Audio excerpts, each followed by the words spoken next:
think that what she does for the whiskey community, the fact that she makes herself accessible. What? Marty, if you're screwing with us, What just happened? I don't know. I just read that. Oh, no. If I don't know if she's we're prepared. willing, oh I my don't know if we're God. prepared for God, this moment. I'm ready. Does he I'm have the ready. info? Oh, I whoa. just There she is. Wow, we've made it. Nancy. We I were Go ahead, Matt. I don't know what to say. Like, I'm such a big fan of everything you do, and I'm not normally like short on words, but I'm short on words Never. because I Never. think what you do for the whiskey community, what you provide us, what the work you put into it, and listening to the journey that you've taken. This has gone under the freaking radar. I think maybe Jason and Mash and Drum has put this in some blinds. Like, he might be the only one I've seen that's like talking about this bottle as whiskey of the year level. Here we go. I'm getting tater from Dave. I'm doing something right. This is Woodford Reserve's 139.4 proof chocolate whisper redux. They're 375. It's their special release. It is, for some reason, everyone's talking about the double oak, but they're not talking about this.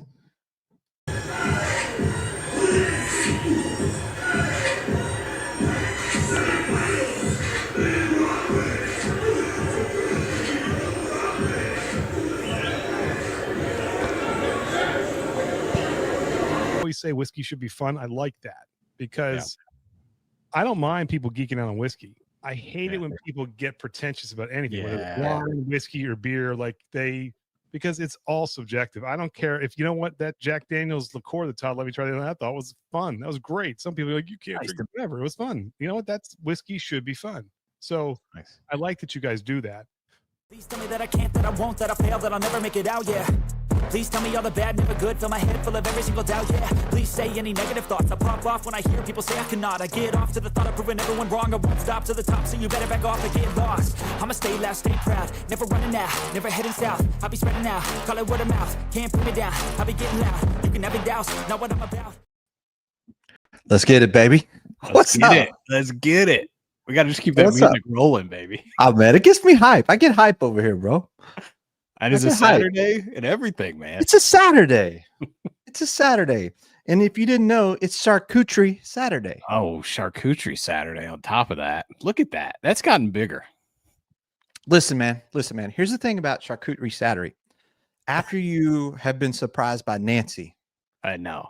You cannot, I had to step the game up because I was like, if she shows up again, I want her to know I welcome her in, and I'm fancy. Yeah. And I'm ready. Yeah, man. I mean, it's impressive. I'm just jealous. This is what happens when you got a good mama hack. I know. I got to. Next episode, I'm coming over. Come on, man. Come on. I told you we got the extra bedroom upstairs. Yeah. It's got its own bathroom. You can violate it. You can do whatever you want in there. Not that you would. I mean, I don't know. That was kind of rude of me, right? Like, assuming you'd violate my bathroom. But, no. You can violate it, and I wouldn't even know. It's like on the other side of the house. I'm a good guest. I'm a respectful guest. I'll bring some whiskey. Yeah. No, look, man. As you saw in that little clip, if you're tuning into us, first of all, I'm Hack, and this is my friend Mac, and we're just a couple of fools that we like to drink whiskey and hang out and have fun. And so we decided 4 or 5 months ago to start this journey of just hanging out with our friends and having some whiskey and having a good time. And then last week, Nancy frickin' Fraley shows up. Yeah, man. What? I still can't get over that. That was epic. And then obviously with Dave Vogel saying, awesome. I mean, you just can't beat that. How do we go up from here? Well, you here's where you go. You get a nicer charcuterie. It's like there you go. It's like, you never know who's coming over, right? So you've got to have a nice charcuterie. You never know who's coming over. You got to have it ready to roll. So I got it ready to roll. But actually, I thought too, the charcuterie has another purpose, Matt. Yeah. And our friends Todd and Andy, Yes. Love them to death. They have supported us. They have been amazing to us, but I am going to recommend that they bring some light snacks on their next stream. they partied it up. Hey, that Tuesday night stream, that was something. That was awesome. That dude said, that's just always so entertaining. It was, which reminds me, I've got to get my morning recovery. Yeah, morning recovery. Which drink today, feel great tomorrow. Not sponsored. Not sponsored. By the way, let's talk while you're doing that. Yeah. And also, we got to get to the chat too. We got a lot of people in here. Yeah, we've been over here blabbering. Let's catch up with the chat. Let's do all that stuff. Yeah. Okay, here we go. We got first Wes. Wes was in there early. He was in there like yesterday. What's up, Wes? Matthew, Tim picked up a couple nice bottles today. In Kentucky. Tim, you're the man. Who we got here? We got Eric Gunderson. Welcome, man. We got Corey. Corey, your samples are on the way, my friend. Congratulations on the win. Couldn't have gone to a better person. Andy, Alan, what's up? Patrick Littledew, Dave Vogelsang. I said his name right. Chad, Charles Baker, what's going on, man? All right. What are y'all sipping on? Tonight is Tennessee whiskey, right? Hack, that's what we're doing. It is. I'm so freaking excited. I've been asking you for months to do this. It's gonna probably go mostly Jack Daniels. We could probably do a part 2. Yeah, so this is gonna be like if you ever watched Lonesome Dove and it was like hours and hours and hours and series. There's so much Tennessee whiskey to get to. We'll probably just scratch the surface tonight of a couple. Maybe one other thing outside Jack Daniels, but tonight is primarily you know Jack? Like, how well do you know Jack? And my friend here, I mean, the internet says your name is Nashville Mac. I know. Yeah. It's a lot to, So, and I don't know if y'all know this or not, but I'm Nashville Hack. Oh my God, he did the shirt rip. What up? Oh my gosh, this guy. Rolling into Nashville, picking up barrel picks, sending me doing live streams on the Discord, making friends with store owners. You won't come for the king, you best not miss. You know what I mean? You're everywhere. You've been to Orlando like 4 times in the past week. I know.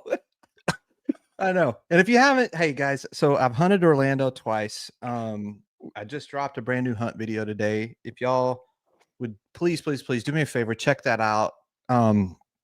It helps us tremendously to gain subscribers and gain interest to the channel. We are not monetized at all. I want to be really clear. Like, we make nothing off this channel. We are in a complete negative. Neither one of us are broke, though. We do fine. I'm close after how much that's a different discussion. Okay. That's a totally different discussion. But guys, we are we do this for fun, right? Like, we do this for fun. And we're not monetized at all, but we're trying to grow the channel. We want to grow our presence. We want to continue to grow in the whiskey community. Well, look at that. We're both a couple of nerds that love it. So if you don't mind watching our videos, when you do, hit like. Yeah, hit that like. It helps us. I guess, yeah. The other thing is throw a comment in there. Like, even if it's a shitty comment, like that I look fat, I don't care. Like, just throw a comment in there. Please, everyone do that. Yeah, there is an algorithm thing that happens, and so. Love the comments, and appreciate you guys being here tonight. We've got 23 people in the chat on a Saturday night, which is a surprise stream. And I thank you, Mac, for letting me kind of switch this around. Yeah, man. Look, James Morgan from London. What? Cheers. What? All the way from London. Dang. James, do you have good bourbons in London? Get in the chat and let us know. We'd love to know, like, what kind of bourbons are in London? I've been to London once. So we got West Virginia bourbon guy, Jeff Henderson. Who else in the chat? Chris Jenkins. I'm trying to get everyone here. What's up?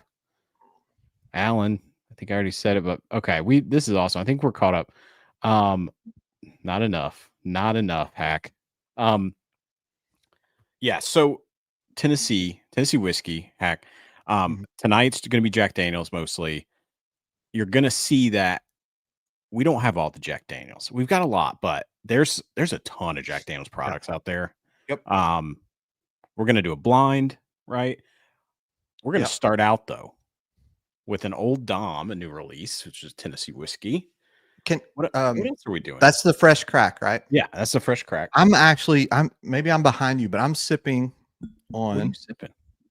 the Jack Daniel's Toasted. Oh, yeah. That's what I was sipping on while I was getting things rolling. So, oh, I am too. Do you want to sip on this for a minute and let's do that. Talk for a minute. Is that okay? And then we've got a fresh crack. We both have heard some interesting things about the Old Dom 8. So what we decided to do just before we kind of prep for about 30 minutes before we start. And so we decided both to crack the Old Dom 8 and let it kind of air. We've heard some like mixed reviews. What have you heard about Old Dom 8? It's interesting to me. Here's really interesting to me about like what's going on in the whiskey world, right? Or bourbon world, Tennessee whiskey world, bourbon world. Do we have to say that all night? Like, are we going to just like, I don't know. We'll figure that out tonight, right? Like, oh yeah, we're going to figure that out, buddy. So the interesting thing to me is that there's a lot of distilleries that are getting around that 8-year, 9-year, creeping up on the 10-year. Nancy frickin' Fraley that was in our chat. I probably should quit calling her Nancy frickin' Fraley because she probably doesn't like that. She's a little classier woman than that. I should probably clean that up some bit. But he said last week in our stream, in our chat. She wasn't on our stream. I'll be clear. She was in the chat. Oh, and I need to say something real quick. Can I clarify something? Because I've gotten a couple of DMs and texts and also some comments, and I just want to clear it up. Yeah. We know for a fact it was Nancy, and there's a few reasons why. Not only has she been in other chats and used that exact same YouTube name, but our good friend Marty, and I want to shout him out at Whiskey Knows. He has a great channel. Check it out. If any mods in here want to link that channel for me, that would be great. Whiskey Knows. It's Whiskey Knows. Marty runs that channel, and so Nancy happens to be his cousin. So we were talking about Murray Hill and a few other things, and Marty knows how big of a fan I am of Nancy, and he sent her a text and the link to our channel, and that's why she showed up. Thank you, Marty. And so it wasn't random. It wasn't like, oh, we just like, how do you know it was really her? We know it was her. It was her. It was her. Anyway, I just want to clarify that. For everyone. Yeah. It was definitely her. And we fanboyed out, as we should. Yeah. And I freaked out and I couldn't speak, but I'm glad I got that out of the way. Yeah. Now you're going to be cool. Yeah, I'm cool. Because like if we get her on the channel, I think that now, thank you, Alan, for that. Appreciate you, Alan, for dropping it. Yeah, Whiskey Knows. Great dude. They do a ton of blinds. Marty's been super helpful. There's a little maybe secret collab potential going on with Marty on some picks, some things that we're doing. Like we're coming up in this whiskey world, baby. And let's ride with us. We got more people. We got Doug in here. We got Crack Kitty in here. What's up? Oh, there was somebody in here from Pearland. Did you catch that? Oh, yeah. That's my hometown, baby. That's hometown. Pearland Oilers last night. We beat the hell. There it is. Mark, welcome in from Pearland. My boy is a Pearland Oiler in the band. And last night, we whooped some ass, 61-0. So beat Sam Rayburn. So welcome in from Pearland. I appreciate you being here, Mark. Local guy. I always love the local support. Speaking of local, something I want to mention, Mac, is exciting to those of us in Texas. Short Barrel has descended upon the city of Houston. Yes. So 4 or 5 stores I know of for sure. They have the 4 grain, they have the toasted, they have the double oak, and the bee's knees. So those 4. So I warmed up the stream tonight, so it could get interesting, boys. I did a video that will release a little later this week where I walked through Short Barrel and kind of talked about who they are and what they're doing and all that. Tim, have I ignored Tim? I'm so sorry. What's going on with Tim? I don't know. Tim, what's he doing? Keep rolling. Keep rolling. No. I'm just talking. I'm sorry. Hey, you know what? One cool thing about Tim is there's many cool things about Tim is that he's the grand ambassador of Good Times. And I may or may not today have picked up the Mexican vanilla peach because of my guy, Tim. That sounds crazy. Oh, there's another Pearland. Easy breezy. Welcome in. Pearland. Let's go. Got some locals. We got JD14 down in Alvin. I don't know where that is, but welcome. That's just south of us. South of us. Alvin. Yeah, Alvin, Texas. We're going to get to that. Hey, hang in there. We're going to do a Jack Daniel's blind tonight, which we will include Jack 14 in it. Yeah. Man, this is justice for Tim. Yeah. Wait, who said that? Can you go back to that? Who's Yeah, Andy. this is Andy. Oh, I know Andy. Oh, he is. I have to, Andy, hit me up. You've got my cell phone. Hit me up and let me know who he is because I'm there every week. I help chaperone and work with a band. I'd love to know who your kid is. I'd love to, or your nephew is. Yeah, awesome. I love the local support. Love the Pearland folks. Love the Texas folks. So yeah, check out my short barrel video coming later this week. Mac, you did probably one of the best videos I've ever seen on how to take whiskey notes. Whoa. Thank you, sir. It might have, I hopefully it wasn't too boring. Maybe for us nerds out there, hopefully you liked it. And yeah, actually maybe even for those who are just kind of starting out or wanting to get into I just went through with that Disco 13 and painstakingly took notes and kind of did it real time. But I'm glad you liked it. Thanks, Zach. Yeah. Hey, so Tim, live from what do you think, Mac? Do you think we should go live from Opelika? We could do that. I think everyone's demanding a live from Opelika. Let's do it. I don't know. We could travel with the car. I'm going to think about this. We'll try it. We'll try it. Who knows? Hey, here's the thing that's really cool to me too. And I was going to say this earlier is I've got a lot of friends across different whiskey communities, and we're going to be at the Beef Fest on Friday night into Saturday of this coming week. And what's really cool about everybody being at Beef Fest is that I've got friends from Houston. I've got friends in the Bruzel community. I got friends in La Quinta. I got like all these people that are going to come together and we're going to share whiskey and hang out and have fun. There's people like Wes and Matthew that are coming that have I don't know that they know. Well, I know that Matthew knows Tim because we did the pick together. I know Wes doesn't know Tim, but man, it's going to be fun to hang out. Let's kick it. Let's have some fun. I think I'm going to go to the food truck thing because I like some food trucks. How do you feel about food trucks? Yeah. Who doesn't like food trucks? Yeah. Oh yeah. Look, we got our mod, Crack Kitty just got a slap. Shocker that Dave used some foul language. Shocker. Yeah, yes. It was probably some kind of expletive about Willet. Oh yeah. Hack and Mac Festival. Oh my God. Could you imagine? It would be awesome. I'll tell you that. Oh, it'd be freaking awesome. Here's what we do. We'd all go to Mac's apartment. That actually might be the way to do it, man. Charge you like just everybody. Here's the thing about if we did a festival inside Mac's apartment, no one would have to move very far to reach whiskey. That's right. You just reach the floor, reach in the espresso nook, reach in the cardboard box. Like there's whiskey everywhere. Yeah. And I have a little outdoor patio. I'm on the 8th floor. It's probably like 8 by 5. We could get a couple people out there. Anyway, yeah. Well, more to come. More to come. All right. What do we think of this toasted? Chat, did you guys get this toasted? I think there's a lot that's the basement dwellers have been mixed. The basement dwellers have been mixed. Some of us really enjoy it. Some of us really like it. There's been comments about it being a little thin. Yeah. It's 100 about it not being very robust. So where do you stand on it, Mac?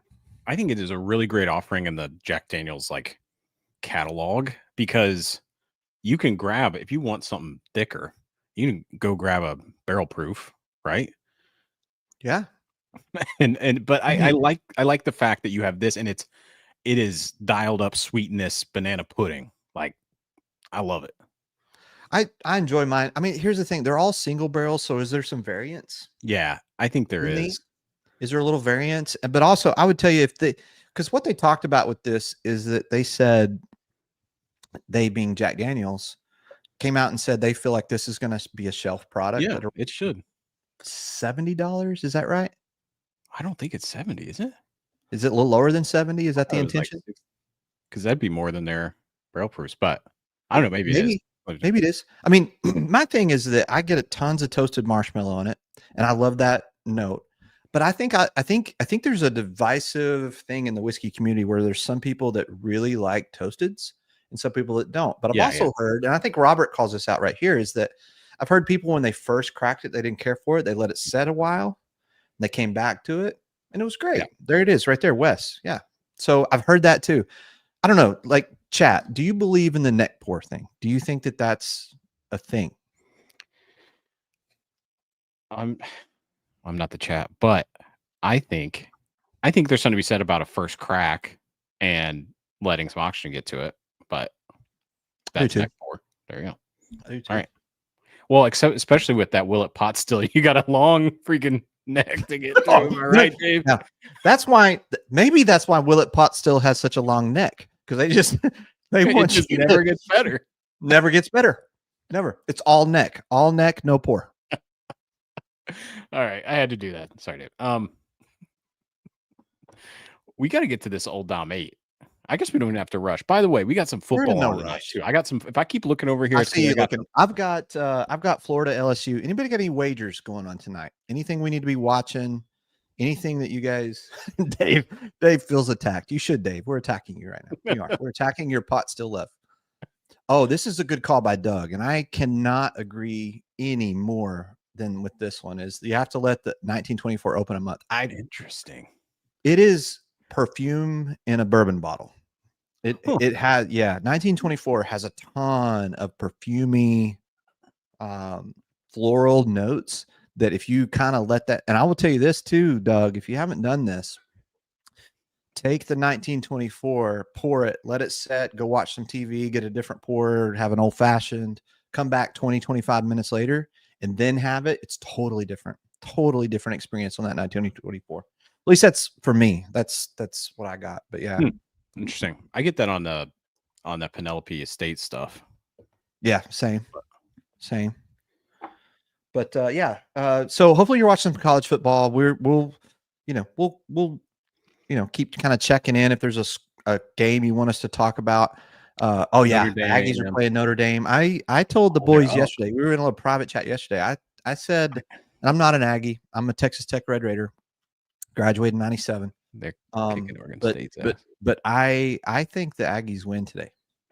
I was fully against. I was like, Notre Dame's going to wipe the floor with them, but as a bounce back. But they're ahead. Got to go ahead. Yeah. So I don't know. Lots happening. A lot has happened. Yeah. Go ahead. I also had another big thing happen this week. Yeah. I went down to Middleburg, Virginia. And if you've heard of the Reveries. Do we get to talk about this? We'll talk maybe a little. We'll just hint at it. Okay. I'm going to sit back. I will say nothing. I'm going to let you speak because I don't want to give away anything I'm not supposed to. I'm going to shut up and have my charcuterie. All I'm going to say is tune in Tuesday, the 21090 stream. Thank you, Andy and Todd, for letting me join on the pick. There's some awesome stuff. They're going to get into it more, but we got to go down and taste a lot of Reverie stuff from Take, Jay West, the man. Anyway, I think that's all I'm going to say. I'm just going to tease and let them. It's their pick, and I was the guest, so we're going to let them talk about it. You and Jay are kind of tickety tight. I'm trying, man. He's awesome guy, super generous. Helped out with his 10th anniversary celebration party there so it was awesome. He's got some cool stuff coming out, y'all. So I love it because what's interesting is like the conversion of the different groups, right? There's tons of folks that in the LQ group, shout out. Yeah, shout out my LQ hat coming. I cannot wait to get it, by the way. We've got the Basement Beller group. There's people that are converging and figuring out like this Reveries 21090 partnership. Yeah. Man, this thing's cooking with gas. Like it is. It's exciting. It is, man. It's cool. And also, it's cool to have and be in a couple different. It's good to be in different groups if you can, as long as like everyone's supportive of the groups, right? We should all be able to get along, right, Hack? Yeah, there's enough whiskey for everybody. That's a great quote. Thank you. I'd like to say I thought about it beforehand. I did think about whiskey should be fun, but there's enough whiskey in the world. Hey, there's enough whiskey in Mac's apartment for everybody. True. It's true. Oh, here. Nice. Bourbon guy. That's awesome, man. It's a beautiful spot if you haven't been out there. Is that the one you went to this last week or prior, the Middleburg location? Oh, it's the same location, Hack. So both times. Okay. I am ready. So yeah, for those of you, and I feel like I need to just so I want to be clear about something with us. Like we're kind of whiskey nerds and we're deep into some of the. It doesn't mean we know what we're talking about. What? It doesn't mean we know what we're talking about, but we try to be nerds. Oh no! Don't confuse that with what we're talking about. Yeah, don't confuse. Don't confuse that. No, don't confuse that we're experts of any kind. Please, disclaimer. But we're nerdy enough, and some of us more than others are in a lot of whiskey clubs. And so what happens when you're in a lot of whiskey clubs, you're connected with a lot of different people. You know what they're doing, you know what's going on. So, and some of you may not know. So I want to just clarify real quick. There's a gentleman by the name of Jay West. He goes by kind of an internet name as T, the letter 8, KE, take. And it's a Reddit name because he is the founder and originator of a scale that was used on Reddit on how to grade bourbon from 0 to 10. It's called the take scale. Now, that's not the only thing he did. He did that, but also he is really kind of, I would say, one of the biggest, best whiskey connoisseurs in the world in terms of acquires great barrels, knows how to blend, has been to Europe, France. We talk about Nancy Fraley being educated in the world of brandy. Jay West, same kind of background. So when you talk about being able to bring great bourbons and whiskeys to the community, Jay West with the Reveries Group does it. Now, you might ask, well, how do I get involved with that? Matt? Take.com. Let's put it in here. Take. Yeah. Let me just make sure that's right. So you can join this group through Reddit. You can join this group through the website. But what happens is they'll send you an email, right? And does that email come on Saturday or Sunday? I forget. I think it comes on Saturday. Yes. So when that email comes, what's your choice? Yeah. What do you mean? Oh, no. Tell the people what happens when you get the email. Yeah, so he obviously, he just launched the Reveries line, which is like all the barrels he's been accumulating. And early on, he bought some awesome barrels from a lot of top distilleries. And so this Middleburg has been the place where those have been aging.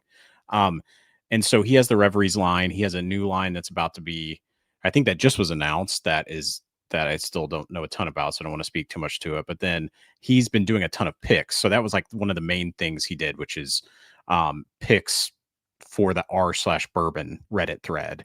And you on take.com, you can sign up and get from basically any distillery, just killer picks. And like, I really have not had really a flop from him. Like, most of them are winners. So yeah. So I've replaced a lot of my front row. Normally I have the Reveries up here, and I'm just getting into it. I only have 3, but they're all bangers. Like, they've all been great. But I replaced them all with Tennessee whiskey tonight because we're only having Tennessee whiskey. But the kind of cool thing about Jay and his brands, the Raven, Reveries, the partnerships with 21090, look, you make the decision. Like, do you want to opt in when that email comes, and do you want to put your name in? There's something kind of special that came this weekend that I think is interesting, which is a Knob Creek cask. Yeah, baby. That's going to be awesome. So that's coming at you, which I think is cool. And hey, I want to go back to something real quick. I want to interact with the chat more. Jake says, who here likes good times? Jay, this is a small gathering of some of the good times. We actually have the grand ambassador of all things good times. I think you just met him in the chat, and that is Tim. Alan is a huge good times fan. We actually, our first barrel pick together that Mac and I did was at Cox Creek. We brought that to Pearland here at Liquor Zone. We picked the pecan pie rye as well as the blueberry. So yeah, we're huge good times fans here. We love it. So any questions you got or anything you want to know about good times between us, we will fake it and act like we know. Ask, and we'll text Tim Borowski. Well, Hack, I've been dying to try this thing, and you're just yapping over there. I'm sorry, man. I'm just talking and eating charcuterie. You ready to get to the old Dom 8? I am, but I don't want to rush you on your beautiful charcuterie plate. Oh. And you're vibing out, and I don't want to ruin that. I don't want. Hey, I'm here all damn night, Mac. I know it could get real tonight. I'm here all damn night. All right, so let's get to it. Let's talk to me about old Dom 8. So old Dominic, Memphis Distillery, they just released. My lighting, you can see here, they're 8-year, and this is 100 proofer. For some reason I thought this was Ball and Bond. I don't think. Am I wrong? I don't know if you, but like, he's probably shoving cheese down his gullet. 100 proof. You act like I'm just over here, just like a cheese hound. I'm like, I tried to like give you some stage, and let you kind I of know show what off. you're doing. I know what you're And then doing. all of a sudden you like need me over here. Like, are you that needy? Not at Are you all. that needy? Maybe. Like, I'm here, maybe, buddy. I'm here. Maybe. But yeah, this was just released. It just their 8-year age statement. I think it's their first 8-year age statement. I know they've got single barrels. I don't know. I don't think there's a single barrel out there that's 8. Maybe somebody has it, but 8-year age statement, 100 proof. Nice color. Oh, it's beautiful. I'm having it in the Basement Dwellers. I think this is called a mixing blend, but I just like it because it's, I don't know. I like it. So I'm drinking out of the 210 here. Ooh. That nose. This has that blueberry nose on it. That nose is awesome. Yeah, I've got the blueberry nose on it. It reminds me of the cast strength nose that Bill, so welcome. Yeah. Bill, we are drinking Old Dom 8, the new release. 100 proofer. We just cracked it. First crack, trying it live. Kicking off our Tennessee whiskey night with some Old Dom. Have you had Old Dom? Anybody in the chat, have you had Old Dom? What is your favorite Old Dom that you've had? This nose is incredible. I do get like a dark fruit, and it's not like cherry. It's like a darker, like blueberry, sort of blackberry thingy. Yeah. It's awesome. All right, let's do it. Why are people hating on this? I don't know. So maybe the finish, it's pretty tannic, right? Yeah, Like, it's tannic. Yeah, it is. but It's like a little funky. It's a little funky. Yeah. It's a little funky. Like it's got, I need to do it. Second sip.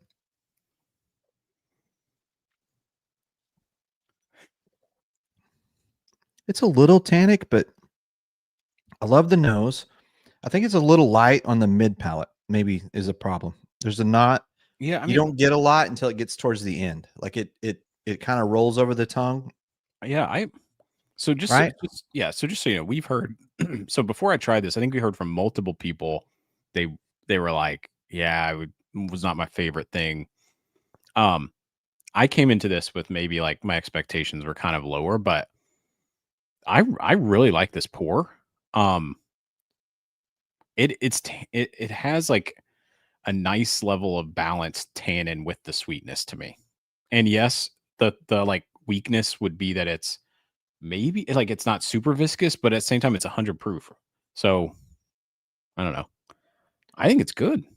No, it's good. I don't have like what's a you I need to tell you guys something. So this is like, these are the friends you like. On my last hunt video, I made a comment at the end, like where I give hack tips. And one of my tips is make whiskey friends.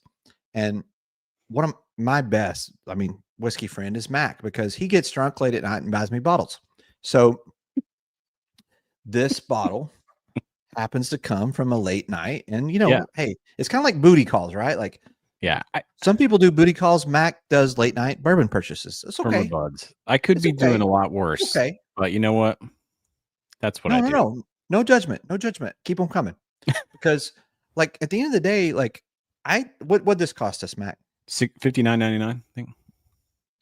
For $60, that's a great buy. Like I think it is. I think people get tied into like having to have a certain amount of proof, but I like it. It's a good sipper. I mean, I'm drinking it pretty fine. Well, I mean, like, I'm going to just pour a little bit more in here. I know we got a lot going on tonight. We haven't even gotten to the Jack. And we got Bourbon Bill here, by the way. I know. I see some buff turkey criticism here in the chat, and I'll openly take it. I will tell you this: Bill likes my snacks. I know. I've got to step my. I have no snacks. I have like a cold pizza out like over in the fridge. That's going to be my. I'd like to take all the credit, but it's really Mama Hack. It really is. But I do need to do something real quick about my snacks, because I told him I would do it.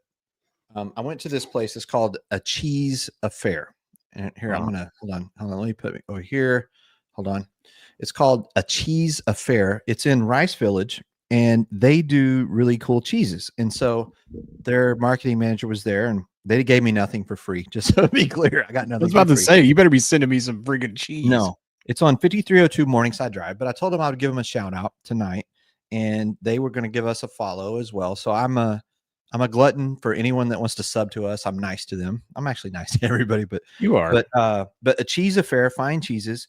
So that's they have one cheese, Mac. And I'm gonna bring you back up real quick. that I'm super excited about, and I showed you a picture of it. They have a Tennessee whiskey cheese. I'm so jealous right now. I'm gonna save you some. How? I'm gonna bring some to Bruiselfest. Okay. Yeah. Well, thank you. You're welcome. How is it? Is it like a You buy cheddar me white? bourbons, I bring you cheese. It works. Well, you got to give me a review. We got to review the cheese. It's good. I don't get a lot of whiskey on it because, like, here's what's funny. My wife tried it and she goes, my wife tried it, Mama Hack tried it, and she goes, "Oh, it just tastes like whiskey." I taste it, so that's really good cheese. Yeah, there's probably a reason for that. There's probably a reason for that. Yeah, probably is. Yeah, yeah. Whiskey versus Tennessee whiskey cheese. I'm telling you, it's delicious, and it goes really well with the Old Dom. I'm just being stupid, but like, there are specific cheeses that I'm learning about, and I'm not prepared at all to talk about how they pair with different bourbons, but I will get there because I'm a foodie by heart. I love the art of cooking. I love food, as you can see, but also I want to figure out like how to pair different foods, cheeses, stuff with bourbon, because one of my favorite things to do, honestly, like, is like I'll eat a meal for lunch and then I don't like anything heavy at night, so I'll make a charcuterie and sit there and sip my bourbon, and this is what I do. So like, it's what I do normally too. So you don't want to eat heavy, so you just eat a pound of cheese before bed. Does that work? Yeah, man, it's awesome. I could take a shit for like 3 days. Can we let's give our verdict. Let's give our final verdict on this guy. What do you like? Yeah, I need to get serious about the whiskey, right? Like, no, I don't. I'm not trying to. I do think we need. I'm gonna get serious for a minute. Hold on, I'm gonna really get in my notes. Go ahead, you talk. I get serious. I don't mean like hat backwards yet. I mean, it's not that. No. That's for the blind. Yeah, that's for like after dark. We're not there yet. I think. I'll go ahead with what I'm thinking here. I gotta pour a little more. Just a little. For $59.99 and for Old Dom, who I love. If you haven't been to Old Dom in Memphis, it's such an awesome place, awesome bar, awesome gift shop, great tour, great people. Single barrels are awesome. Their shelfer cast strength is great. Tennessee whiskey, which I've got right here. This is a great addition. This 8-year 100 proof, and it's one of those that I think like.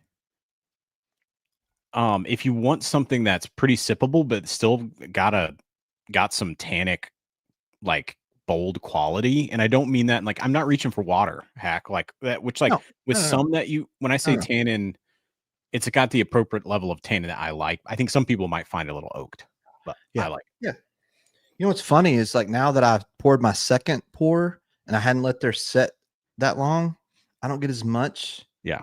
On the tannic nature, but also I'm probably getting in my whiskey a little bit. But I get on the nose, I get a blueberry cream cheese, interesting, almost like a cheesecake thing. And then I'm gonna do it one more time. I almost get some lemon on it too. In the palate, I get a lemon. I get, God, what is that? What is just before? Like, I'm thinking of your flavor wheel you did. It's just before you get to like caramelized sugars. Like it's not quite caramelized sugars. It's just short of that sweetness. It's like a light brown sugar. Or like yeah. So not like a deep dark. So like one of the things you do in whiskey notes that I'm trying to learn and trying to do better, you talk about intensity of notes. Yep. And like if you get a brown sugar, okay, what is it? Is it deep, dark, rich, or is it light? Very light, like lightly. It's not toasted, so it's not burnt. It's still kind of high on the palate. So it's got a here's how it blueberry cheesecake on the nose. It goes right into a light brown sugar, and then the oak hits you hard on the back end of the palate. Yeah, but it's not overly tannic, but it is there, and you can feel it. You can tell that this is an 8-year. Like you can tell, and that's. So I would tell you, if you like oak, you like blueberry, you like cream cheese, you're probably gonna like this. Yeah, I think so. Jake, I can't wait to see you Friday, man. Next week, it's gonna be awesome. I got a lot to talk about Bruiselfest. I'm so excited, man, to see you guys and hang out and have fun. just to give you an update, like Mama Hack and I, we will get there around, I don't know, right around 11 on Friday into Atlanta. We're going to drive down to Opelika. We're staying at the Hilton Garden Inn. No. We're staying at the Hampton Inn. You're at the Hilton Garden Inn. We're just right across the street. I know we don't have tons of plans, except I know Friday night they've got a food truck thing we're going to do.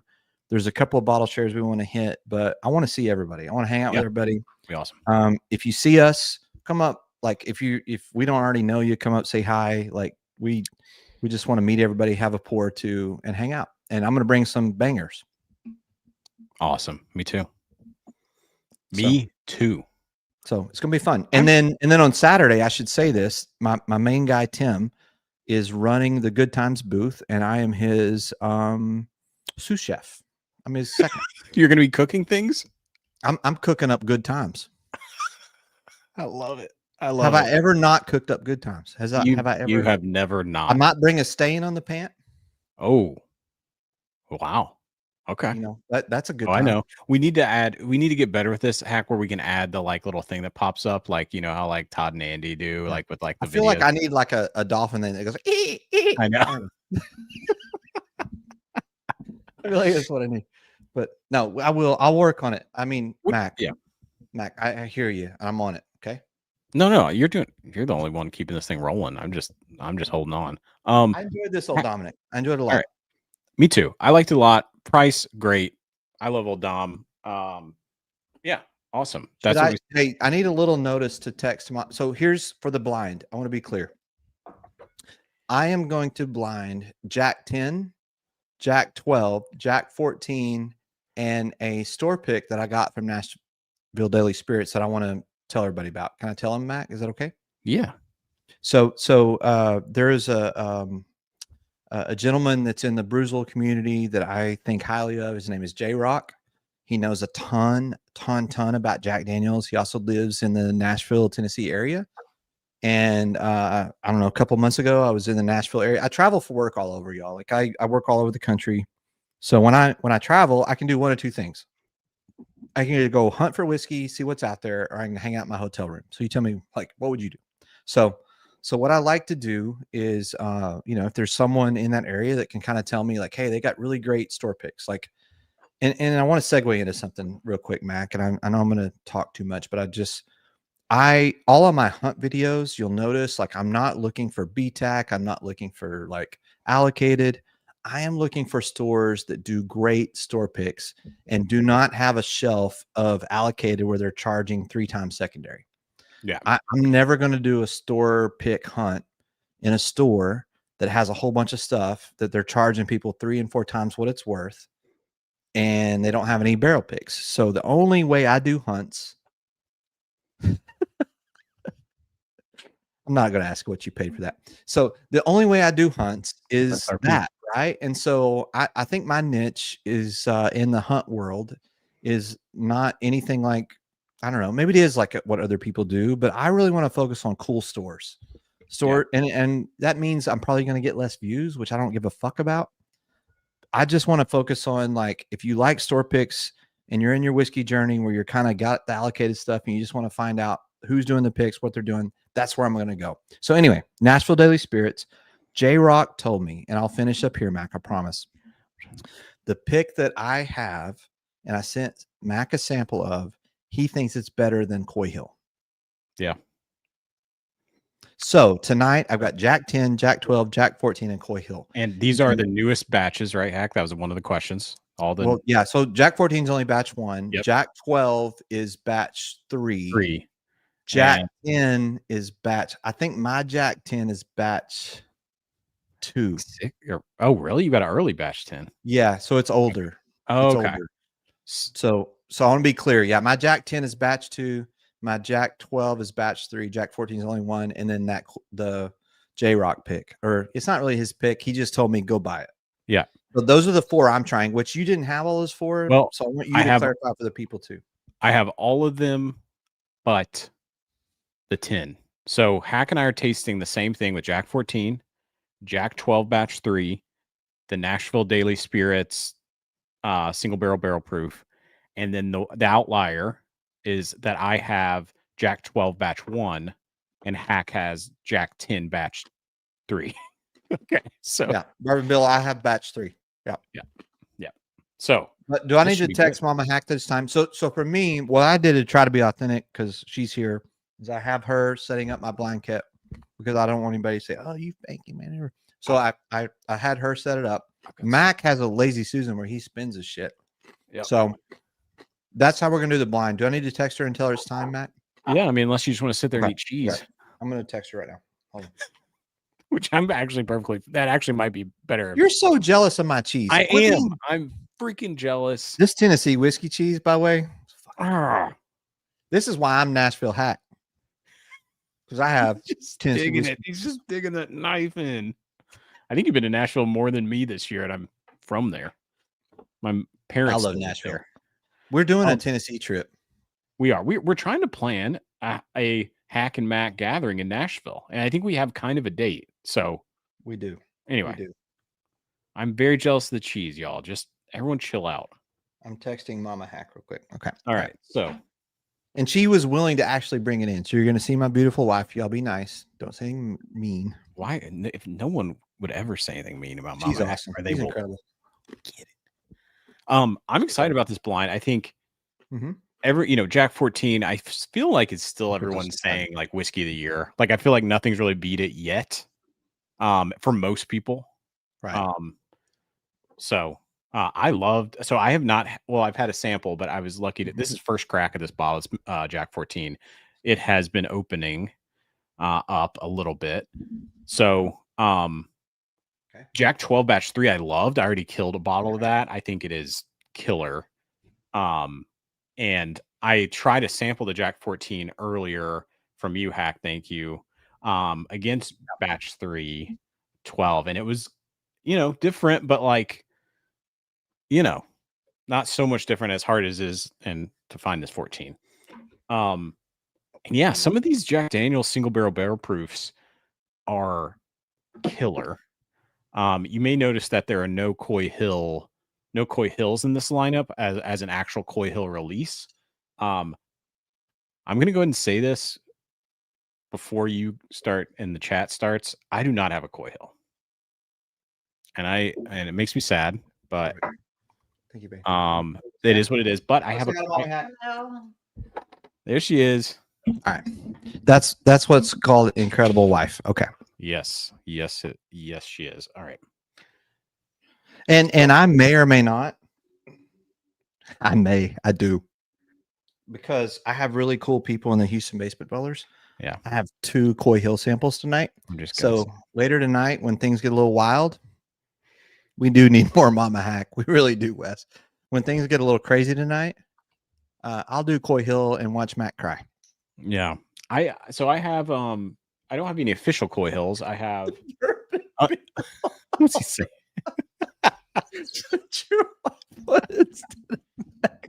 Yeah. I'll tell you this. I Bourbon Bill. I'll tell you this, Bourbon Bill. She spends a hell of a lot less money than him. I promise you that. I mean, I can't argue. I mean, yes, I will leave, and I will not argue with that. It'll be a better show, for sure. Okay, I've showed everybody that I have the actual bottles. Mama Yes. Hack, she mixed it up. There's nothing fake here. I want to make sure that's real. I'm going to put these to the side, and let's get into the blind. I have this really cool blind kit. You'll probably seen it on stream before. I have a sister-in-law that is from Poland. Agata, what up? Love you. She got me this really cool blind kit. I'm going to turn it around the other way now, but it has little, I don't want to flip it because it has the reveal underneath and has my name on it, which I don't know. I think she got it off Etsy or something, but super cool. Yeah, well, let's get into it. All right, let's do it. All right. And we're not, just to be clear on the we're not on the same A, we're not on the same B. Our stuff is mixed up. So we'll clarify it when we grade it because we're obviously not together. I love Bourbon Bill. Max Wallet has It is. I keep doing all those payment plans for these bottles. It's going to come back and hit me, I think. We were joking about that the other night about when you buy something and It's you're like clicking on the credit card and it goes, it goes, it goes, hey, would you like to put installments on this? How many times does Matt go? Yes. I mean, who cares about APR? All right. I gotta get my little notepad. So we're gonna try one of the things here. We're gonna try to keep the chat involved in this blind because Yeah, we don't just how many- shut up and like be quiet. How do you guys do blinds? I'd like to know. Like, how do you guys do blinds? If you do blinds, like you've never done them, whatever. So what I do is I take a little pen, whatever, and I write A, B, C, D across the top like that. Okay. And then what I do is I make sections, right? Where I do nose, I do taste, or which palate, whatever, and then do finish. So it kind of looks like, after I write it out, it looks kind of like this, right? So what I'll do is I go through it, I'll make a little couple of notes, and then I'll put little plus signs if I like it, little minus signs if I don't. And at the bottom, I may make a guess. I may but that's like, for me, I'm an organized individual. I cannot help it. And if you want to judge me, I understand. But I try to kind of go through my blinds in an organized fashion. It doesn't mean it's the right way.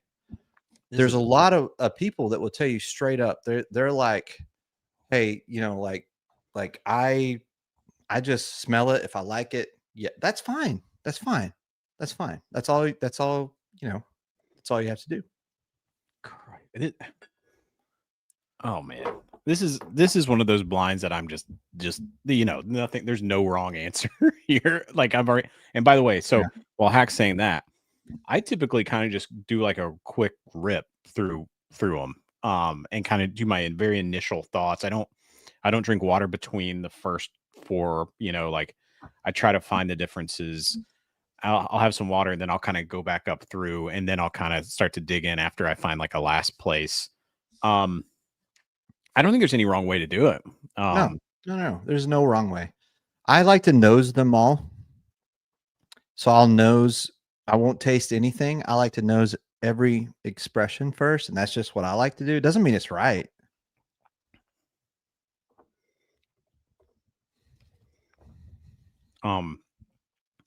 All of these though, right? Like, here's one thing on Jack Daniels. Tell me if I'm wrong. They all smell a little bit like a rick house.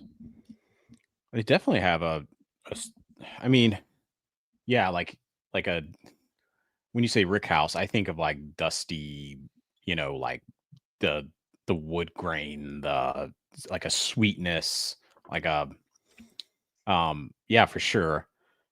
The nose is all, I mean, I get a ton of like marshmallow banana Foster on most Jack Daniel's stuff, and I love it. So that's what I'm getting on most of these. There's one that is like an outlier in mine already, Hack. Like even just like very first quick run through. Oh yeah. Okay. I think I know what that one is.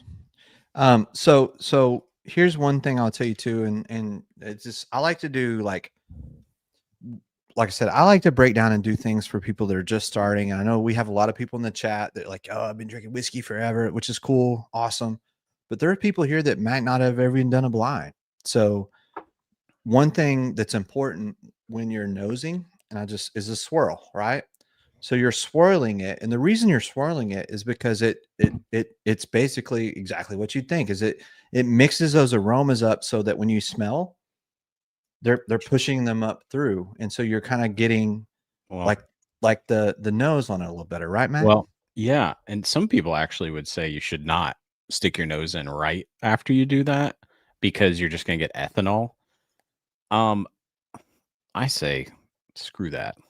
I think you can still get some. I think your nose. I think there is an ethanol boom, and then you get it.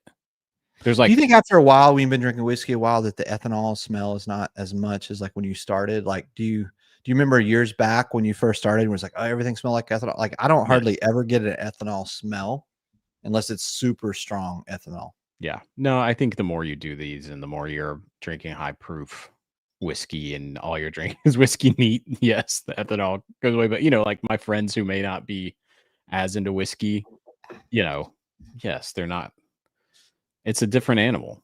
So I'll be real with y'all. I think I know what Jack 14 is. I think I do too. And here's the thing too, is like, I think Nancy, so I've listened, obviously to a lot of Nancy podcasts and stuff. And that's why I was so freaked out when she showed up on our stream. She was talking about something that was really cool. And I'm going to taste A while I'm doing this. So I'm not like slowing us down, Mac, but she has this memory that's like photographic, and photographic is the wrong word, but it's for smells. Yeah. Where she can remember a smell from something when she was 6 or 7 or 8. And that's why they call her the nose.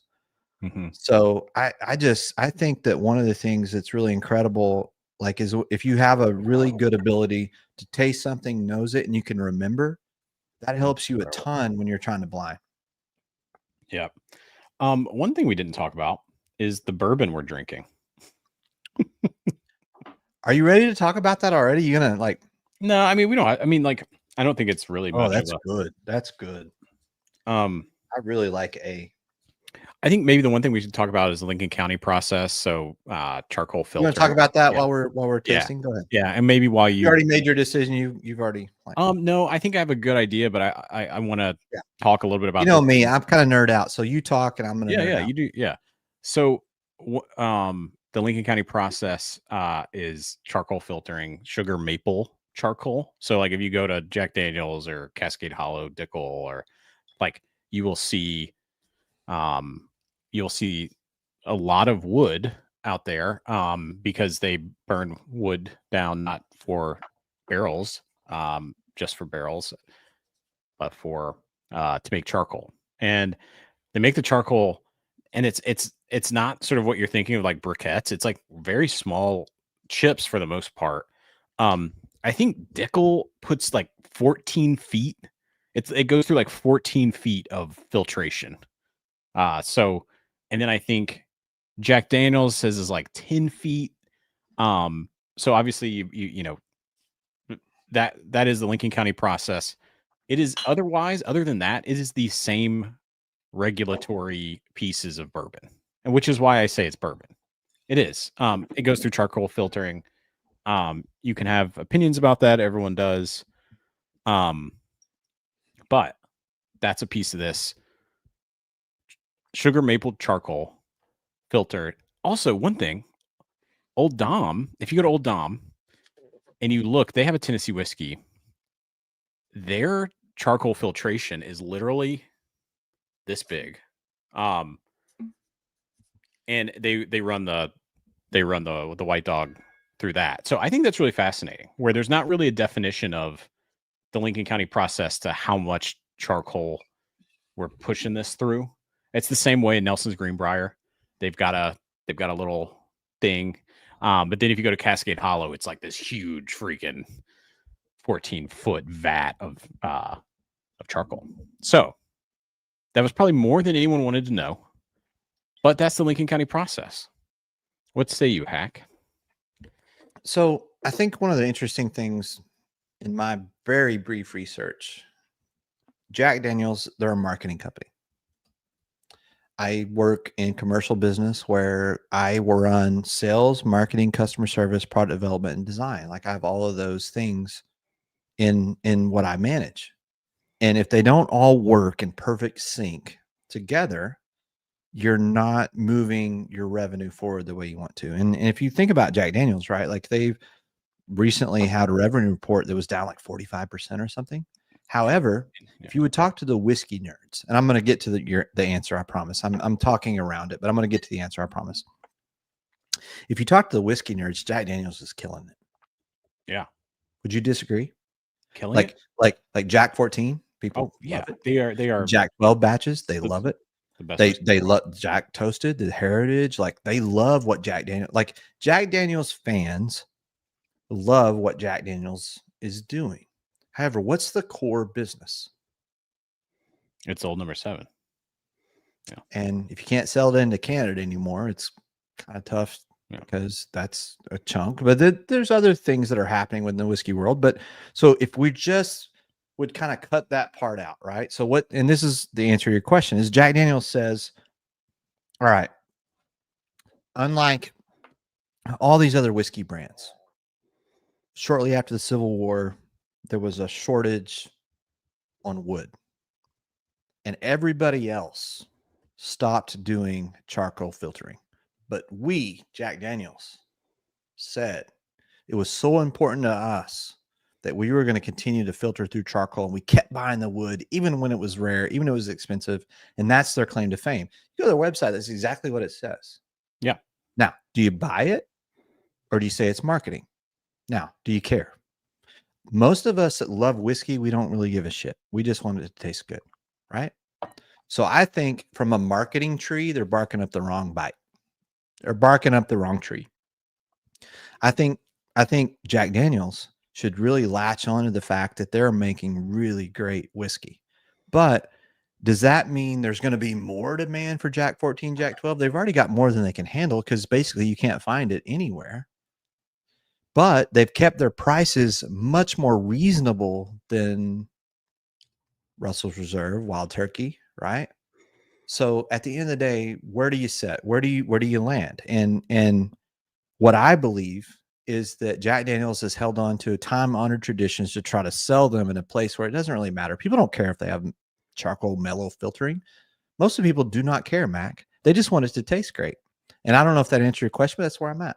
Well, yeah, and I'm the one who's in the chat pulling earnings calls and sending paragraphs to the basement to the Houston chat. And if you think about it, these special releases, these age-stated Jack Daniels they do nothing for Brown-Forman as a company. Like if you think about it from a global brand, if you think about it from like a shareholder perspective, like, okay, cool, like great. Like the problem with being owned by a large conglomerate like Brown-Forman is that, like, for instance, with Woodford, there's so many amazing things they could do, but they just do like a little thing like Chocolate Whisper or, like, and then everything else is just all the shelfers. And I think luckily Jack Daniels is still able to be a bit more creative, and they have plans to not only release 14, but 16, 18, right? Like, I think we know where this is going, which is super exciting. At the same time, you have to think about these large companies. They don't care. Like it's not going to, the sales are not going to move the needle. What moves the needle is what you said, Hack. Old Number 7, Wild Turkey 101, those sort of things. So Woodford Reserve. But at the end of the day, the only people that care, whether they call it bourbon or Tennessee whiskey, are nerds like us. Yeah. And that's a very small percentage. Very small. Here's the thing that's hard to realize. When you become a whiskey nerd, it's hard to realize you're the minority. Yeah. We are the minority. Jack Daniels Blackberry, great example. Great example, right? Most of us aren't going to touch that. I mean, you even heard that in like Andy's little short, right? Where he's like, most people want to rag on. I think it's great. I think it's fun. Whiskey should be fun. But like, are we really going to sit down and do a bunch of tasting notes on Jack Daniels Blackberry? No. Stay tuned. That was going to be part. Anyway. I literally bought one when Matthew's in town. Anyway, all right. I hope everyone didn't tune out during our earnings reports of Brown-Forman segment. No, I think we gained viewers. We gained viewers. Okay. It's all good. No, look, we nerd out on this stuff. We like to talk about like Jack Daniels in a way that maybe it's a little bit different than what you've seen on other streams. But like for me, and here's the cool thing: like whiskey is so subjective. Like what I like doesn't mean what you like. Yeah. But what I learned, I don't know, I think it was about 4 years ago, is that the only view, and this is very common, I think, in the whiskey world, Mac, is that the only view I had of Jack Daniels was Jack and Coke. That's it. That's all I had. That's all I knew. Let me tell you a college story about Jack Daniels. Let's do this. Let's get into this. Let's go. It was Dead Day Eve. Dead Day Eve was the day before finals started in college for me, and I went to Belmont University in Nashville, a small private university, music school. And I was starting to get sick, but it was the biggest party night of the year. I think it was like a sophomore. And we went out and I was feeling like flu, like strep throat, something. And I bought a 5th Jack Daniels, and I think I mostly killed that bottle that night, and then went through the McDonald's drive-through and had 3 Big Macs, ate the whole thing, went to bed, woke up the next morning, felt amazing. Jack Daniels healed my oncoming illness, and you should do the same. I'm just kidding that you should not do that, but drink responsibly. That's what Hack and Mac say. So that's my Jack Daniels story, good. but that's my background there. Am I on the? You just put me on the screen. What are you doing? No, it's just a great story. Did you like What's that wrong story? with it? And I was also going through my tasting notes one last time to really kind of nail what I like, and I've got it. I've nailed it. Yeah, I this one felt easy to me. This blind, like, and maybe it should, although maybe I could, what's happened before with me on blinds. I belabor over mine to the point to where it's like stupid. And I know that. And it take too long, and I hope people don't tune out, but I spend a lot of time with it. I'm sorry, Mac. No, don't apply it. So maybe before we roll these out, chat, have you had the Jack lineup? Is there a Jack you like better? I know this 14 is really freaking hard to get, or it's expensive. I love story time. Look, Matt. Thank you, Whiskey Versus. Whiskey Versus, I should know this. Does Whiskey Versus have a channel? If you do, I'd love somebody drop the stream, drop in there. Love it, love it, love it. It's possible that Hack warmed up first. It is possible. It is possible. Patrick says 7 gives me heartburn. Have brought me back. Yeah. I'm in the same boat. Yeah, I mean, I was a college kid. Chad goes 14, 12, 10. Awesome.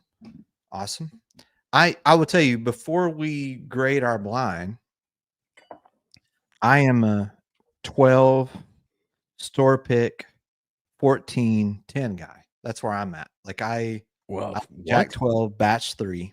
I think it is a great whiskey. I think it's great. And I hope that I picked it. And here's what's interesting about a blind. When you know what's in it, I think there's a little bit of bias in your mind where you're like, hey, I want to pick the one I know I like, right? Fair? Like that is you happen. And like you gotta, and I think like I'll say this also about blinds, like blinds are not everything. Like just because it wins in a blind doesn't mean it's better. I know that sounds dumb, but it's because there are times that you want to pull something that may not be as, if you think about what wins a blind, it's gonna punch you in the mouth more. It's gonna be more demonstrative. Right. It doesn't mean that's what you're gonna reach for and it's your favorite every day. Dave said this earlier. I just want to point this out. Dave Vogelsling, who loved this man. He traded a day for JD 14, so now he has all batches of 10 and 12 in the batch one. I'm Dave coming over. Dave, it'd be super fun. Like and I'm not asking you for samples. I'm asking for you to do it, and I'll bring you on stream and put you up. I would love to find out the differences in. Are we up to 4 batches on 12? 3. Okay. I thought we were up to 4. When we get to 4 on 12, let's do a batch 12 blind. Or a JD 12 blind. I think it's only 3. Yeah. I thought they just hit 4, but maybe I'm wrong. But okay. All right. So listen, let's do this. We belabor. Let's talk through our A, B, C, and D. I'm going to now, Mac. I am going to. Oh wait, nope, that's not. Oh, that guy. Sorry, buddy. Had a little whiskey. I'm going to move this back so I can type a little bit, and we're going to get into. This is our blind notes, and remember, we are not on. I want to remind everybody, we're not on the same A, B, C, and D, nor are we on the same whiskeys. We're close. Yeah, we have all but we're one close. Different. We just did the best we could. We don't live together, although someday that's a dream. But we're going to go through here and grade them. So I want you to talk about, Mac, your A whiskey, and tell me your notes. I'm going to write them down, or I'm just going to make a note.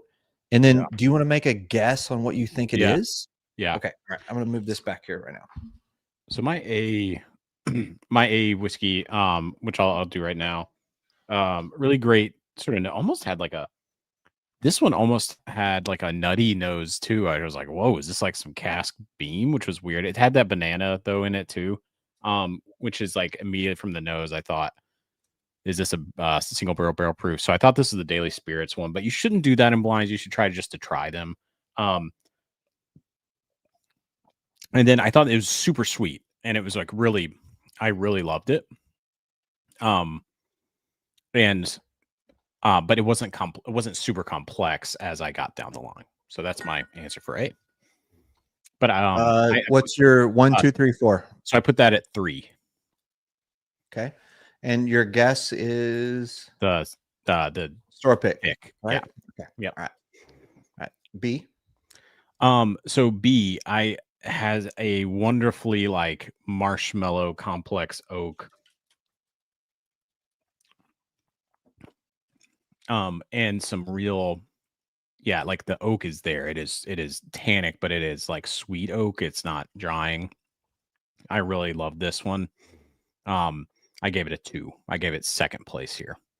Okay. And what's your guess on the whiskey?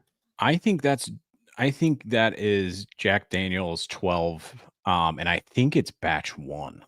So you had 1 and 3 in your blind, is that right? Yeah. Okay. I think this is the first batch of Jack 12. Okay. Got it. And then 3 kicked me right in every part of me in a good way. And this was like creme brulee, deep caramelized sugars, like charred marshmallow. If this isn't Jack 14, I hope it's not Jack 14, because I will go buy and try to buy a case of this if I can. Love it. That's number 1 for me. Okay. And then the last place, the last one, D, was just a little more watery, did not have as much viscosity. It had just a little more sort of just oak forwardness and not as much sweetness. And I gave that 4th. But it's still good. It was still good. You think that's 10? No, you didn't have 10. What do you think that is? I think it's bad. I think it's JD 12. I think it's the newest batch. You think that's batch 3? Yeah, because I'm telling you, batch 1 of 12 was amazing in my memory. I could be wrong. We Anyway. couldn't be far. Oh, wow. That's how you feel about batch 3. No, I didn't. Well, I love batch 3, but then when I tried batch 1, I got it this year, I was blown away. So anyway, I want to hear. That's kind of like your side by side, right? Yeah. Okay. All right. Okay. All right. So here's my notes. All right. So again, different. We don't have the same A. Repeat. We do not have the same A. On the nose on A, I got light banana, which you get on. I mean, that's the most common JD nose, I know, but the taste was rich and creamy and just mouth coating, banana Foster type thing. Yep. And the finish got into a little bit of nuttiness and a little bit of caramel, and it was just a really strong finish. Not like in proof, but just in how it felt. And I just need to point something out on proof. The store pick that I have, which is from Barrel House 101, which is Tanner Hill, is 135 proof. Oh God! And so when you talk about Jack Daniel's 14, it's 126 proof. So just giving you some proof points there. But my thing, like rich, creamy, banana, nutty. Yep. Like here's how I pick my favorite whiskey in a blind. And it's just a stream of consciousness thing. When I write more notes on something, that's the one I like. And so this is my number 1. Oh, and I think this is JD 12 batch 3. Oh, wow. Okay. Which is, this is fun, right? Because you think your last place is batch 3, and I think my first place. So anyway, so B for me, it has slight oak on the nose, not a lot, just a little. I'm just gonna do this oak low. And then light banana. Yep. I didn't get anything that was overpowering or strong. There was zero finish. Like the finish on this, I got nothing. So this was my last place. I think that this is JD10. Yep.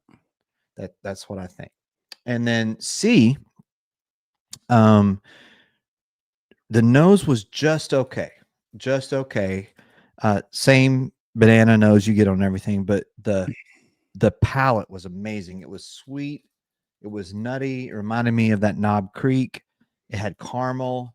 Reminded me of a Payday. And the finish was super long finish, like for days. And so I think that's the store pick. I think that's that 135. Oh wow. Store pick. Yeah. What do you rank? D. What do you rank? D, strong oak, like smelled like we've been sitting in the, reminded me of going camping, like just like been there for days. And then the flavor was rich oak again, and then it was burnt sugars, and then it was a long finish oak again. So it was oak and oak and oak. And I think that this is JD 14, and I would place this third. I think that's JD 14. And I need to, over here, I need to put this store pick as 2. So that's where I'm at. Okay. And so we'll do the reveal because I don't know. I don't either. Drum roll, please. Whoever's still here. What?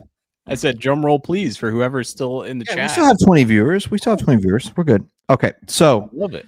Let's do this. So you 4 for you is D. So reveal your D, sir. Reveal my D. Yeah, show me your D. Is Jack Daniel's 12 Batch 3. Oh, you nailed it. Which is crazy because I love that pour. I loved it on its own. And you rated it last? Yeah. Which is crazy. Oh, that's crazy.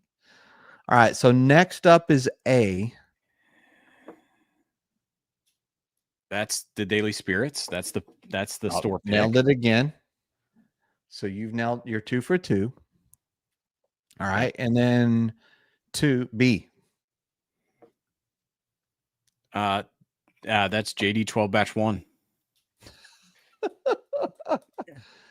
This man knows his. I know my Jack Daniels. So yeah, that's 4 for 4, my friend. And then obviously, Jack. If there's anything, Jack 14. You can't. It's hard to get that wrong, I think. But. All right. So, all right, I'm gonna do my reveal, and then I gotta pee really bad. Yeah. So here's where we're at. B is last place for me. I said that's 10. And what is it? I can't. Here, I'm gonna move these so y'all know I'm not lying. I know so many Glens everywhere. I know. I'm moving them just so that everybody can see. Well, I'm gonna hold that here. That is actually 10. So I did get that one right. 3 JD 14. What is it? People are gonna think we're fucking cheating. It is 14. Yeah. I guessed that right. 2 store pick.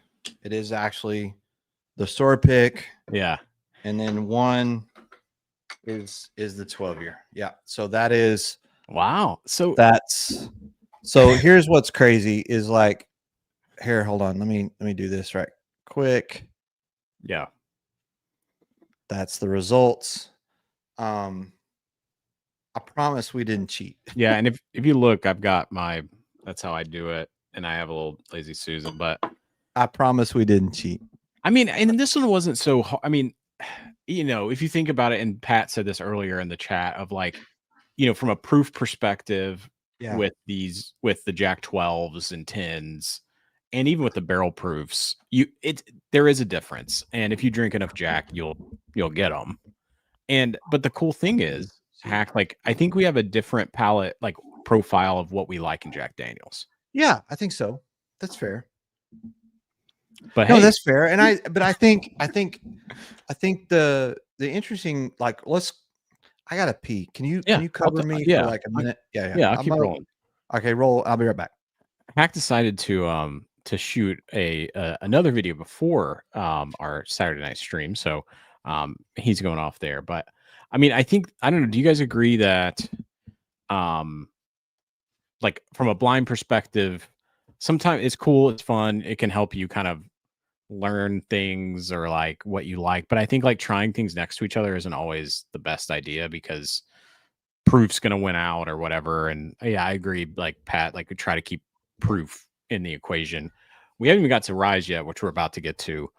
But I mean, it's just I want something to keep beating this for whiskey of the year. And you remember earlier, my Calumet 18 love, which we're on a we're having some issues right now, Calumet 18 and I. It's not, you know what? Should I get the C18 out? Hold on. This is gonna be a problem. I'm gonna knock shit over. I'm gonna get the Calumet 18, y'all. Call your mother.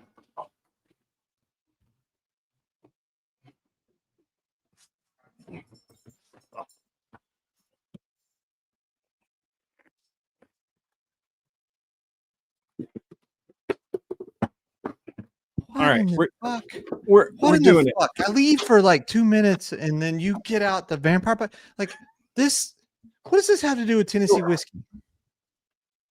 We're talking whiskey of the year, and if you stay tuned into the night, we're trying the 14 versus the C18 next to each other.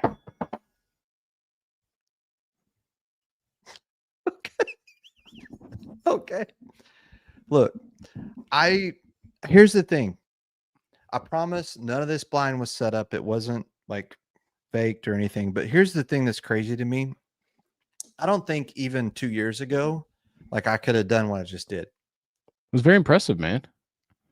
No, you nailed it. I nailed it. But like to go 4 for 4. Do you think that JD's just that easy? I think that's what I was saying. I'm sorry, I forgot I said all this while you were peeing. But it's like I think these. Yeah. When you have a single barrel proof at a higher proof point, and it's not as complex as a 14, you can kind of, know. Yeah.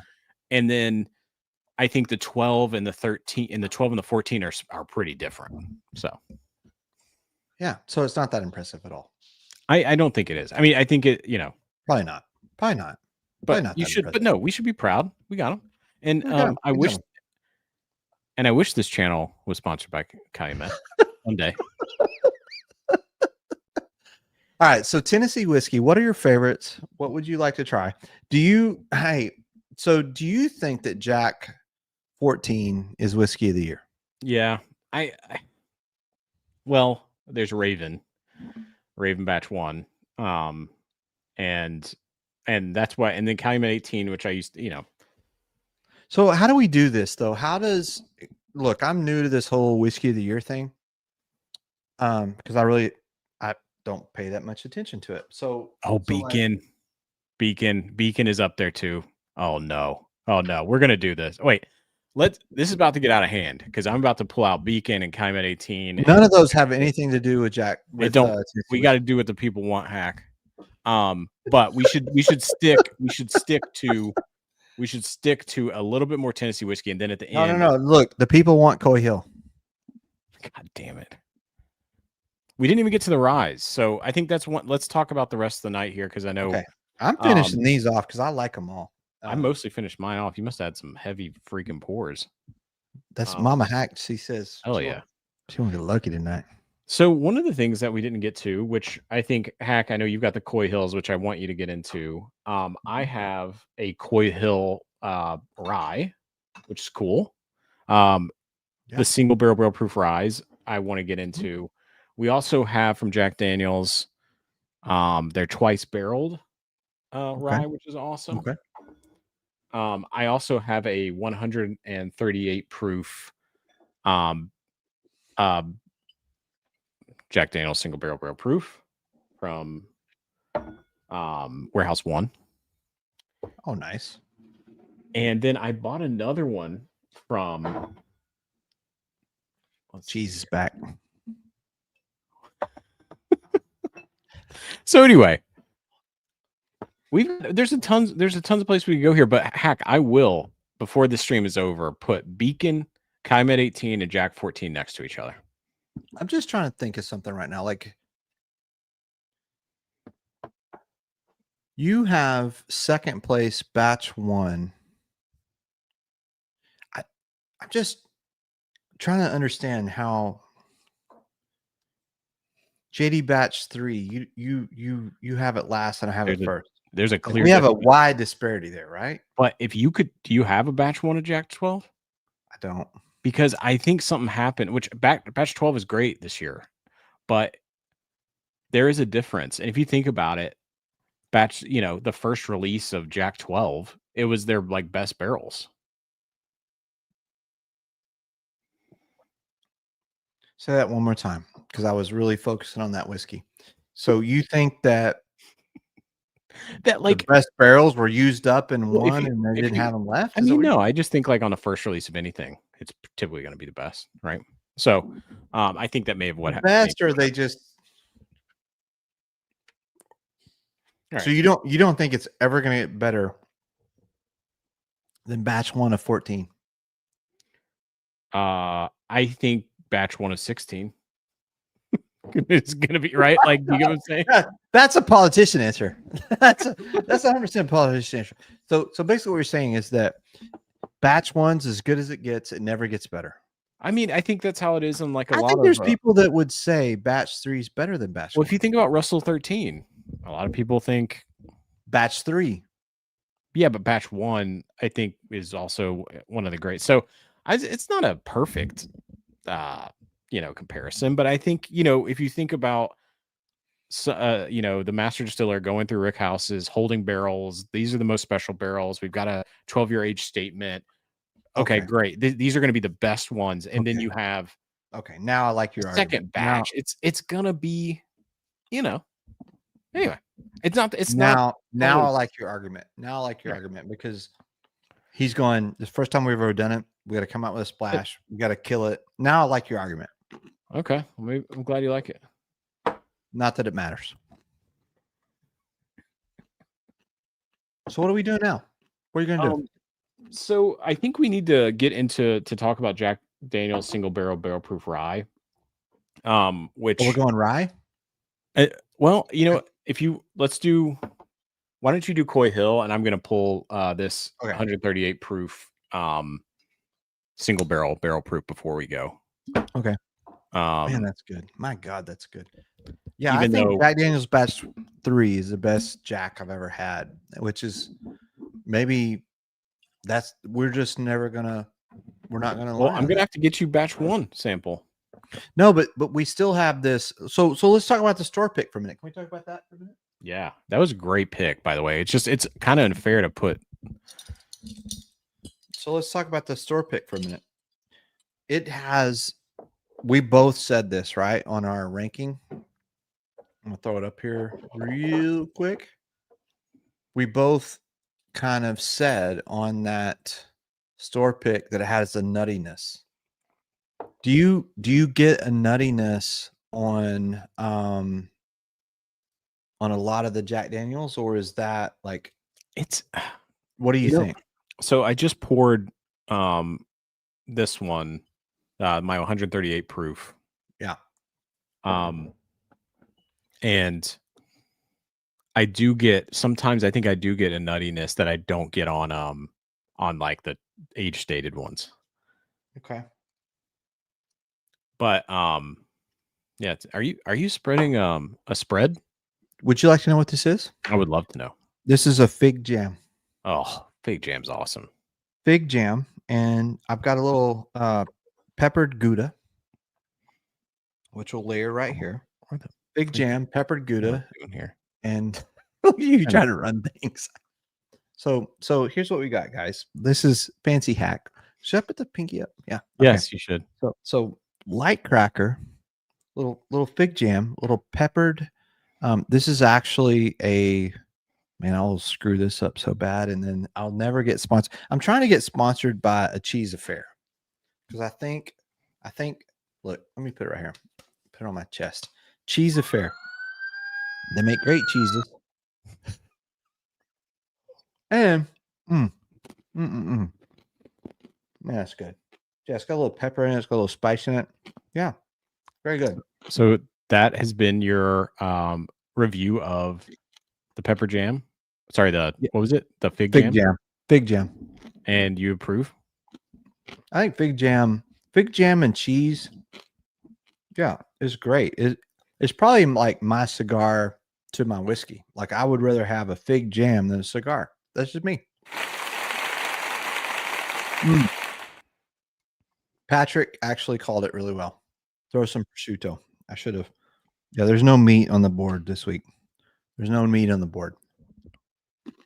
Well, I'm getting freaking hungry sitting here, and I wish I had. Oh, you should have a charcuterie. Don't you wish you had this? I do wish I had this.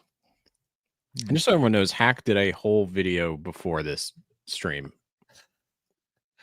It was just a light run through 4 samples of short barrel. That's all. You don't have to finish all those.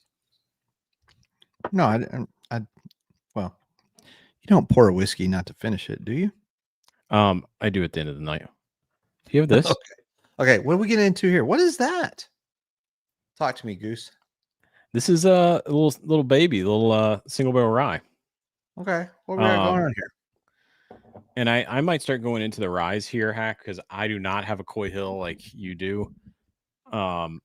No, go to the rice. It's all right. Do you have a Snickers? Oh God, if you guys could see this desk, this is a problem. This night I knew it was gonna get. I'm starting to get it there. I'm starting to get there. I have the water boiling for my ramen noodles after the stream. God. Hey, you know what? I've got some damn good whiskey, Wes. But you're right. The budget's getting hit.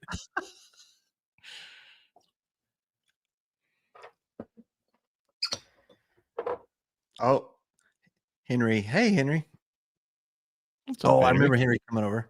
Blind taste test. Oh, I did. You know what, Henry? I just landed the fig jam. I'm sorry, but it will be for the next tasting you're here. You got it, buddy. Okay, I'm finishing these up. You keep talking. Talk about the rye. Yeah, so this one is we are at 94 proof here. This is like a lower Trick. Yes, please. Yes. Please. Uber Eats him a charcuterie. I would be so happy about that. Could anybody look for pennies a day? We need to do the Sarah McLachlan like animal like Arms of an angel.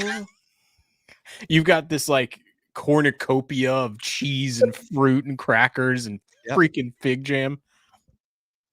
God damn it. All right. So all right. Raspberry's delicious, by the way. I'm so jealous. I need to anyway. Some These are pickles. good. Not as good as the single barrel proof. So, working 94 proof here, but these little bottles are cool. You got the little bottle. However, if you know, can you see? Oh, can you see the? This is terrible. Hold on, your fancy lighting is too. Hold on. I know it's a little off. Barrel House 9. Hack, do you know what Barrel House that is? That's a Coy Hill Barrel House, my man. But it's rye. Let's go. We are looking at 130 proof here, which new release coming out soon. They're not going to have official Coy Hill on the rye, but they're going to have a Tanyard Hill, which is a different hill at Jack Daniels, the Tanyard Hill rye. We should explain what that is. Well, I'll tell you what I tried to do tonight, Hack. I pulled up Google Maps and I started circling things. I was starting to create a map with all the barrel houses. I love it when you do maps. I love it. But man, that property is big. And I did not know they have like, kind of like how Wild Turkey has like Far Away. Oh God, you guys are not been mowing me. He can't see you, sir. After I just pulled down Kaimat 18 and Jack 14, which is going to happen. Mm-hmm. Smart. I love Davey. How many shots am I going to take? I think my lighting's okay. Sorry. So good. Okay. So, marketing, like you mentioned, Hack. Mhm. This is marketing. Like Coy Hill, at the end of the day, it is a number of barrel houses, but at the same time, you can still buy single barrels from those Coy Hills. They're harder to find. But Yeah. top of a Coy Hill brand, it's also the master distiller, right, who picks those. Yeah. So, Well, that's the thing is I think this is an interesting discussion around like, okay, do you think if you buy every fucking barrel or every pick from that Coy Hill, do you think it's great? Or do you think that maybe some of the barrels within the Coy Hill barrel house are better than others? Because the way I look at it is like this, it's like it's a probability game, right? You could buy a barrel from the Coy Hill Rick House and think, oh, okay, well, we've landed on something that's great. Or you could, it it might not be. What are you doing, Matt? Oh, there we go. sorry, I don't know how the All hell right. to use this. Anyway, All right. Well, now let's get to it. I want you to do this. so here's Coy Hill. If you come into the Jack Daniel's distillery, you'll see the big Coy Hill circle. That is Coy Hill. It's a little ways from the actual distillery, which when you do a tour is warehouse 1, which is there, which is like right over near that, right when you enter.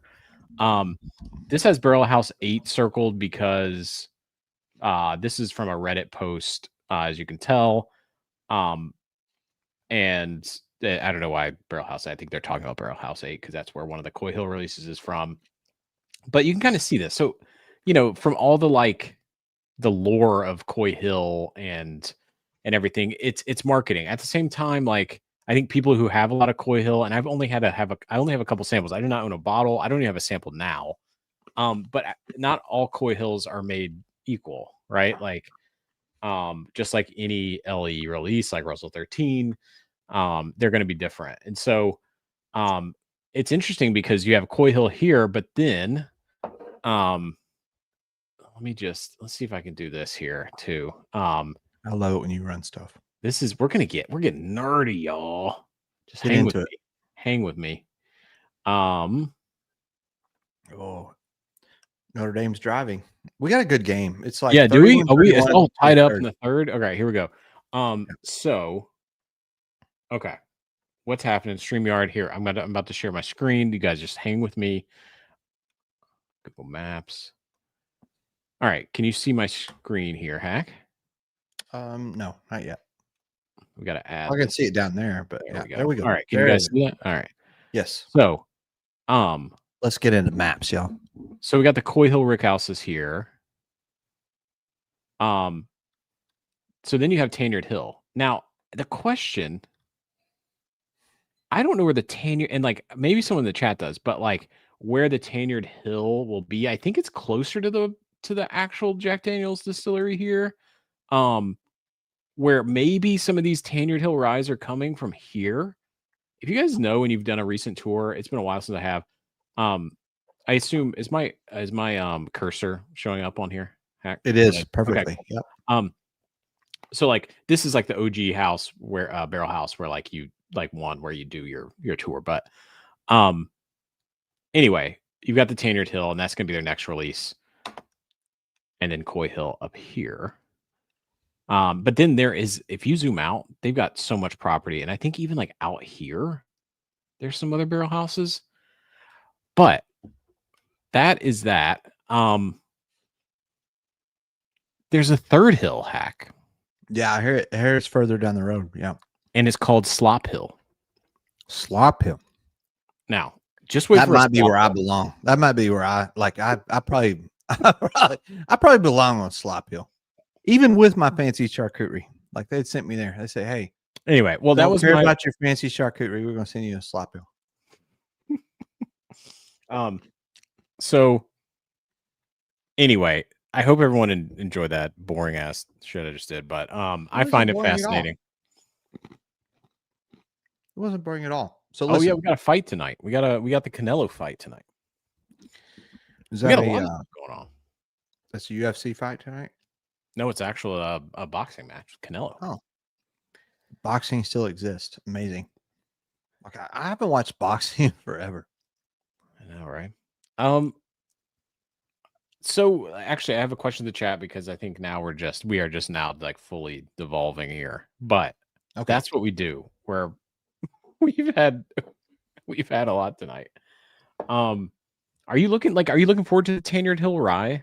Like, I think that is something I want to search out, but I'm kind of worried like it's gonna be they slap Tanyard Hill on it, and then you're never gonna find these like high proof ryes out in stores. It's gonna be hard to like actually search and get a $60 rye like this, which is incredible. This is from Coy Hill.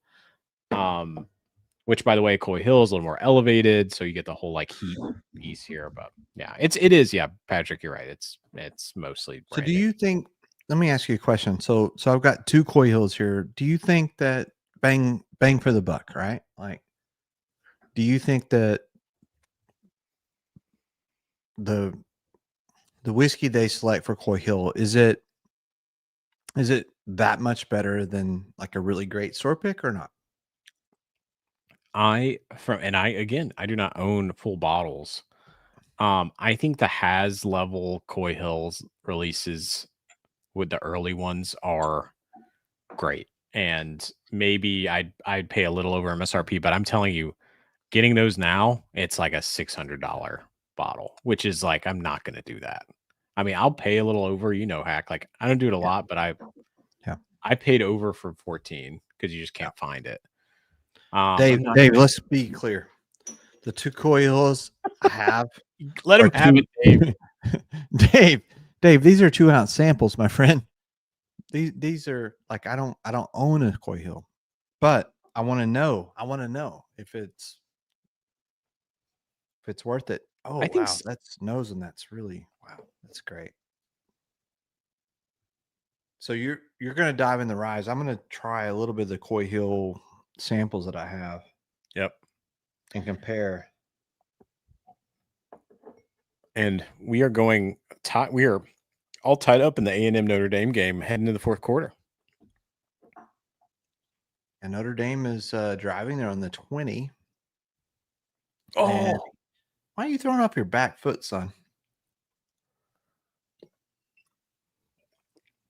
Local store $8.99 for the 123 proof Coy Hill. Damn. Like that, there's just nothing. What's up, Lou? Welcome. Hey, Lou. Welcome. We're sipping some Jack Daniels tonight. Yeah. What do you think of that? What's the proof on that? Here's a controversial question, right? What is I think it's pretty well known, like that Jack Daniels is probably the best Tennessee whiskey, right? Like of all of them. What's second?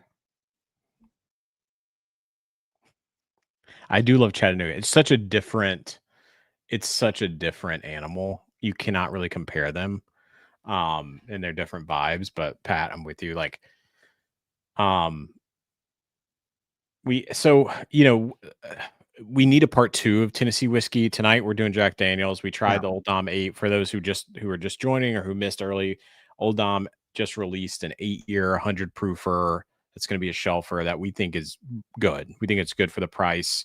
Some people might think it's a little over oaked. I like the oak nature of it. We thought it was well balanced with some dark fruit, like a blueberry note, which is cool. So we've got that. You've got Leaper's Fork, which is doing some awesome crafty stuff there in Middle Tennessee, where Old Dom's in Memphis. Chattanooga, they are doing a Tennessee high malt, which is still a bourbon. It's a 51% corn, but they've got a malted barley mash bill, and they do some malted rye. For those who've not had a lot of malt stuff, if you pick up a Chattanooga, you know anything about it, you'll probably be like, "Oh, this is different." But I gotta say, I love it. It's really it really grew on me, and then I went to do a pick with 21090 and I love it. Awesome. We got Old Glory too, Hack, which is up in Clarksville. You've got And then you've got the NDPs. You got National Barrel Company, which we could do a whole thing on Tennessee NDPs. Kings County. You've got Southern Collective, which is awesome. I didn't even get to some of the like ones that were doing their own distillate. Leaper's Fork. I said Leaper's Fork, yeah, and then Oh, you already did. I'm sorry. Yeah. But anyway, hey Dave, you said please bring some because what do you want us to bring? Because we'll bring it 100%. Like, are you talking about the Chattanooga? Because we'll bring it. We're just deep in pours, and so I don't know if I missed it. What you want us to bring, we will. But anything you guys want to try of anything that I own, I'll bring. Like, just let me know. I think for me, Tennessee, like, okay, like, Old Dom 8. What's up? He said Old Dom 8. Oh, Old Dom 8. Oh, got you. 100% we'll bring it. Yep, done deal. We'll load it in. So, which I promised something, Hack. I'm going to do it. Wes, I'm not bringing Tanger because I did that at Spillway and it cost me dearly.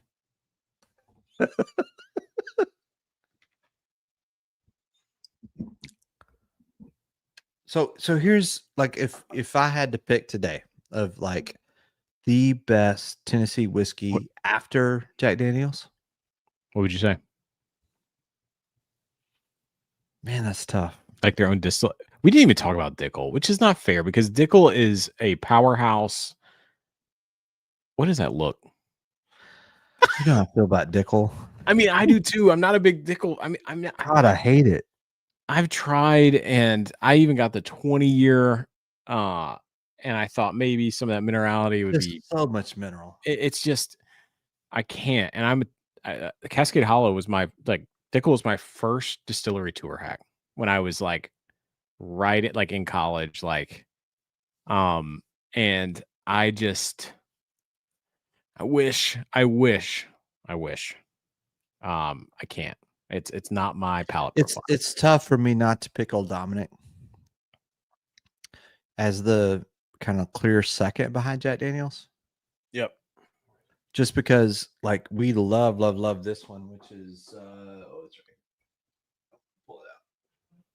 This single barrel. I'm actually gonna crack. I'm gonna do sippy sip. This guy is a fan favorite of the Basement Dwellers. This is is that the 122 proof? Yeah, that's that cast strength. You got that. Did one of the boys sent you that, right? Yeah.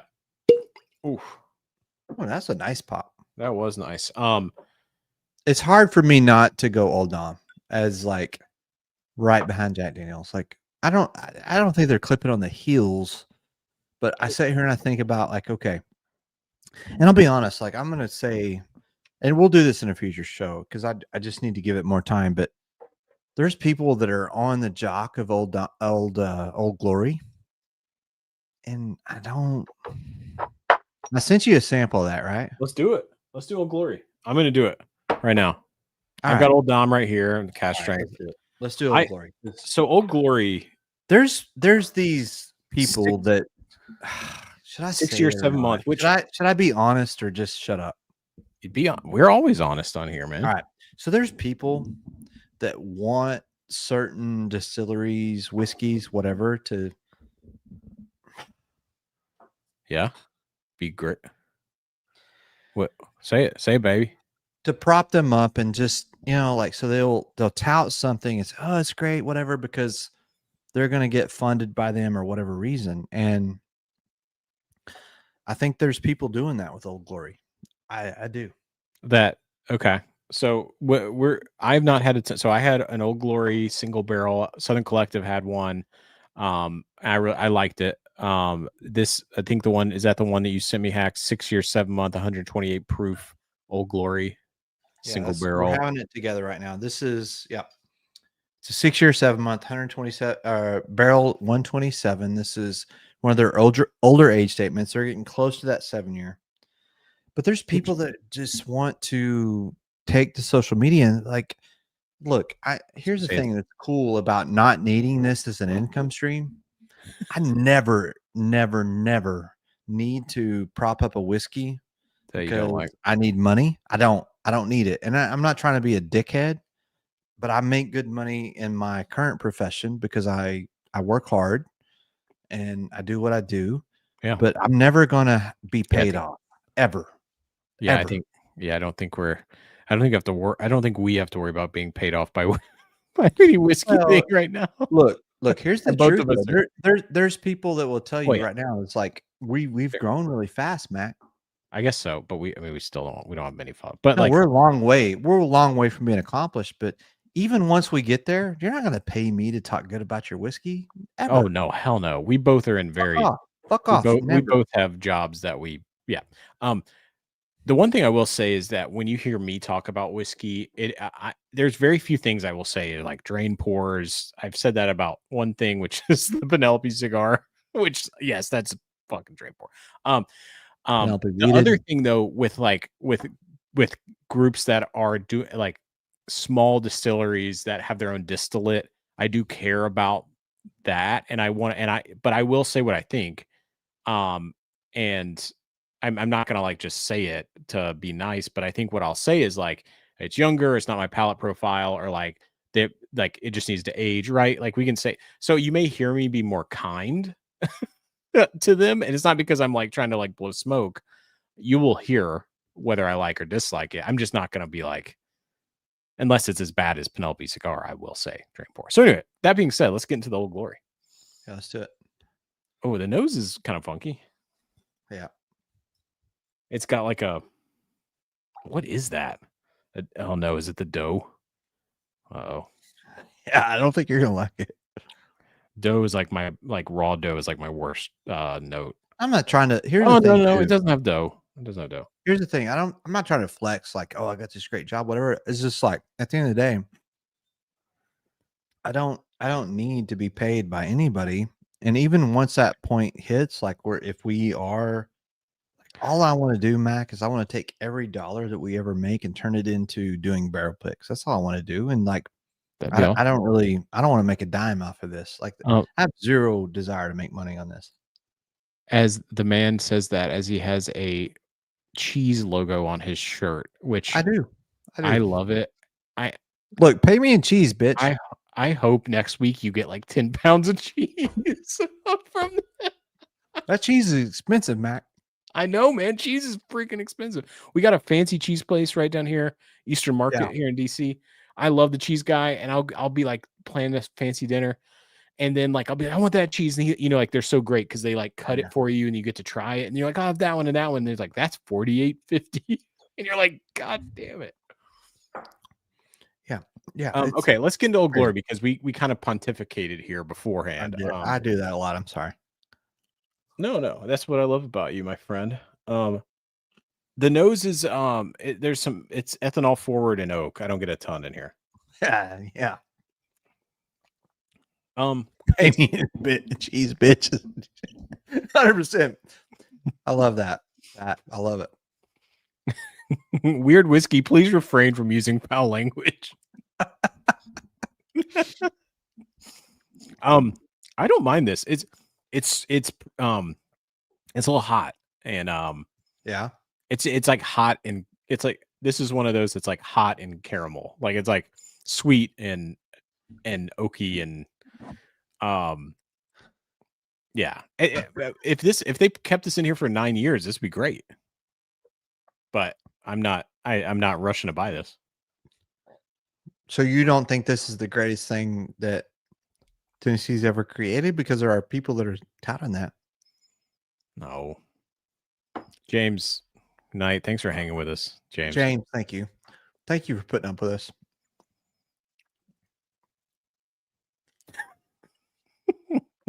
Yeah, I don't know what's up with our mod.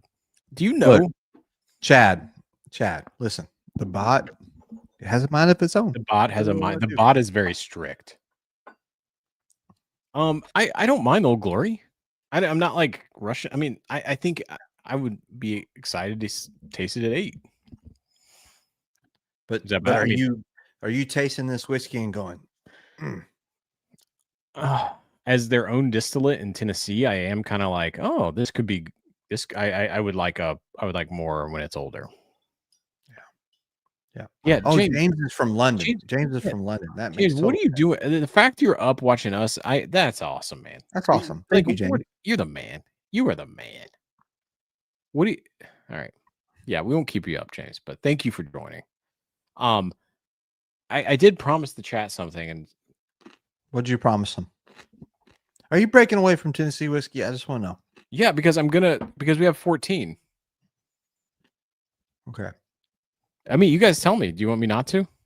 No. Listen, you do you. I think we're gonna do Kaimet 18, Jack 14, and Beacon to Side by sides? Yeah. Let's do it. and then but Hack, I Yeah. want you to keep Do I get to rolling. just sit here and eat cheese and fig? Because that's awesome if I do.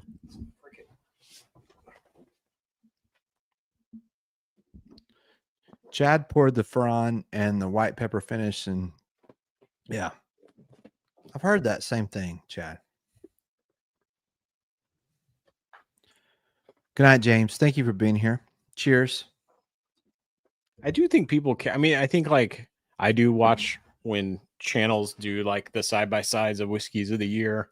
Yeah, I think it's a good thing, Mac. But I think we hit most of the JD stuff. God, if you guys could see my freaking, I don't know that I have no freaking room. What are you doing over there? What is going on up there? Like, what are we doing?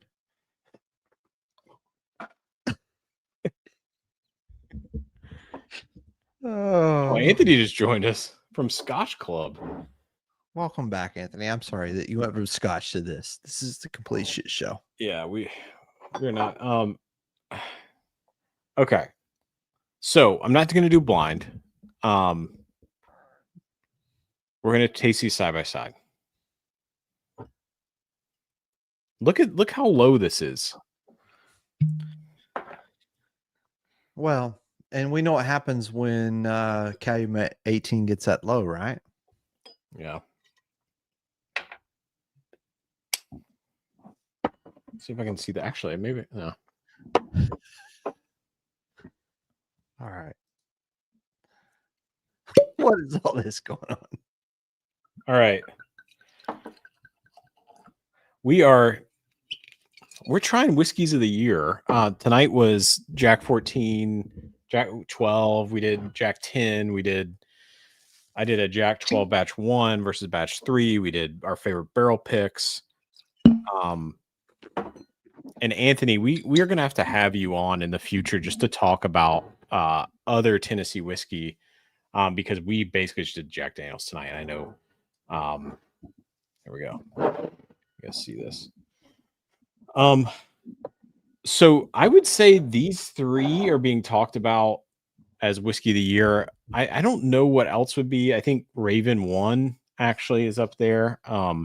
I am very low on that one. I'm not going to do that one tonight because I love that. But I'm going to go Calumet 18, Jack 14, and Wild Turkey Master Keep Beacon. I just What are you doing over there? I love Dave. He's like, I can color the top of my pot still purple, and you never know. That's the greatest thing I've ever heard. That's great. I don't know. It hit me funny. So, Hack, I just sipped that Calumet 18, which I mentioned this as it's gotten lower in the bottle. It has become a bit more medicinal cherry. And I know Anthony, did you try Calumet 18 with me at in Baltimore? And I think Anthony, even in his own blind, talked about the level of tannic quality in it. But now that and I liked the tannic quality earlier, but now that it's gotten more oxidized, I think we get a bit more of that medicinal cherry. And I don't think it's up there. I think. Oh, Are you back on the train tonight? Are you back on the train? No, I think it's going lower. I think this may drop out of top 5. So listen, chat, all 2 of you left.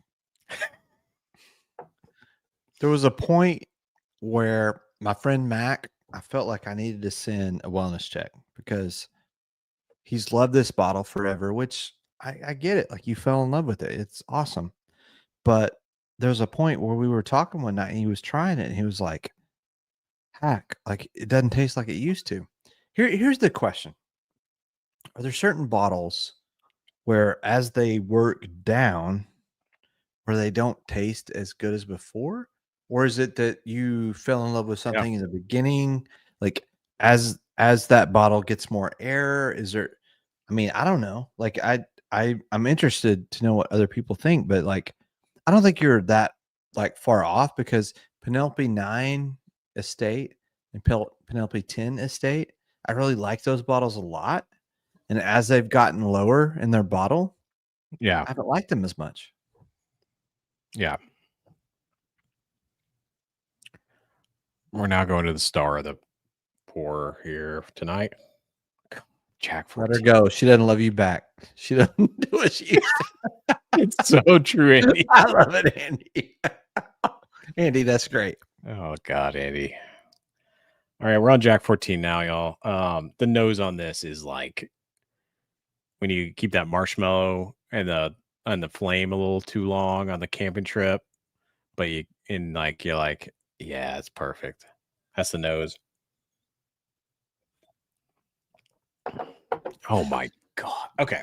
It's just, this is going to be the tough thing is going to be, I'm a turkey guy, Hack. Yep.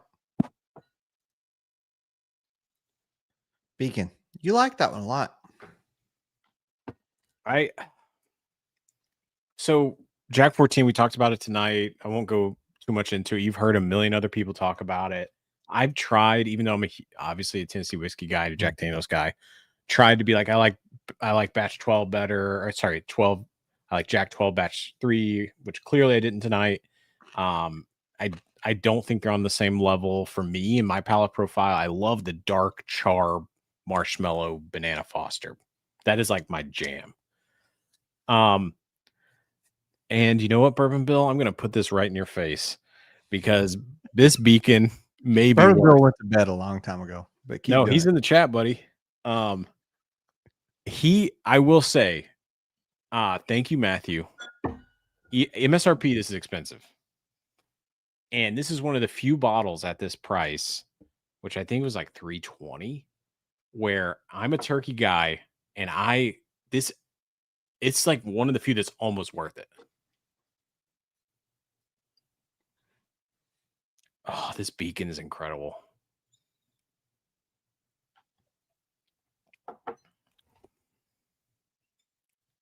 It is hard. Oh, it's hard to have anything after Jack 14. That's the problem. This is the problem with blinds. I'm going to say this right now. For those joining the chat, this is what we're doing. Calumet 18 is dropped out of my top 10 this year. I'm sorry. You heard the breakup right here. That and Raven 1, which I at the end of the year will put Raven 1 in here because it is a whiskey of the year contender. I just don't have enough left. Jack 14 is it is so brash on the palate and it's so punch you in the mouth that you can't walk away without being like, that was incredible. Beacon and walk away. What's that? No, I disagree. But no, and great. What? So yeah. I can walk away from Jack 14 and go, yeah, that's really brash on the palate. I don't like it. Okay, and that's yeah. But it's not bad. It's just not like I like something that is a little more blended and a little more like yes, 100%. Jack 14, bam, hit you in the mouth. If you're looking for that, you'll love it. But for me, that's why I like Jack 12 batch 3 because it is a great, it's more connected, and that's what I like more. Yep. But it doesn't mean that I'm right. It just No, It's it's just a palate. light. It's palate profile. It's palate profile. Ronnie, Russell Reserve 13 batch 6. When I when I first cracked it, batch 6 to me was fine. It wasn't super impressive, and then I came back a week and a half later, and I got a bit more like vanilla sweetness out of that. Um, and I still am not getting a dark fruit note that some people get. It's not my favorite Russell's 13. I really like the proof and the vanilla on it. I think and I haven't blinded it yet, Hack, which maybe sometime we should do this, is like if if I would even think it was a turkey product, because it doesn't have that sour, like, and I know Dave actually sent you a sample, Hack. Right. So maybe in a future stream, but I liked it, but I'm a turkey guy, and you should know that. Here we go. Jack 14 is too crazy on the crazy hot scale. Stick with the younger sister. Yeah, I love that about it. And I think actually, Andy, that's a good point. And Hack, maybe that's where you're like, that's not your thing. Or like, and I don't know, I don't want to speak for you, Hack, but No, it's okay. I think Jack 14 to a lot of people, they're just gonna love it, like me. And then for others, they may just be like, that's not kind of what I'm looking for in a, I think what happens is it depends on, and this happens with a lot of, like, I don't know, like where you are in your progression. Like, I think there becomes a point where you've had so much whiskey that you're like, man, I'm really looking for something to like wake me up, right? Yeah. I'm not at that point. I'm not at that point where I want something to really shock my system. Jack 14 shocks the system. Like as soon as you try it, you're like, oh yeah, that's Jack 14. Like tonight, like when we're doing our blind, You knew as it. soon as I smelled You it, knew it. I knew it. Because it was like oak and it was like rich and it was like, Yeah, but there's but there's people that I know that are not that much of an experienced whiskey drinker that don't drink it every day that said it tastes like an ashtray. Now, I'm not saying that Jack 14 tastes like an ashtray. What I'm telling you is there are people that are not as acclimated to that that go, and I think where I'm at is I'm probably more in the middle. I'm not looking for that like huge spike. And I think that if you are, then yeah, you're gonna love Jack 14. But Jack 14 is not like Jack 12, right? Like they're No, it's super different, so like different. way different, like extremely different. Like I hope I'm not like, do you agree? Oh, they're very different, and it's okay. I think, yeah, it was crazy how different it was. So, Hack, I think like in the blind tonight, it was so different for me. But when I had them side by side earlier on in the year, they were close, but not in the blind tonight. What's going on in the chat? Are people talking about the Russell 13 batch? Yeah.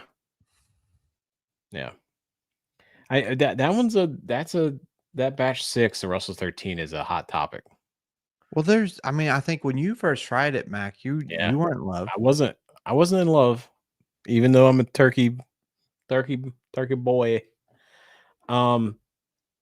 It is okay.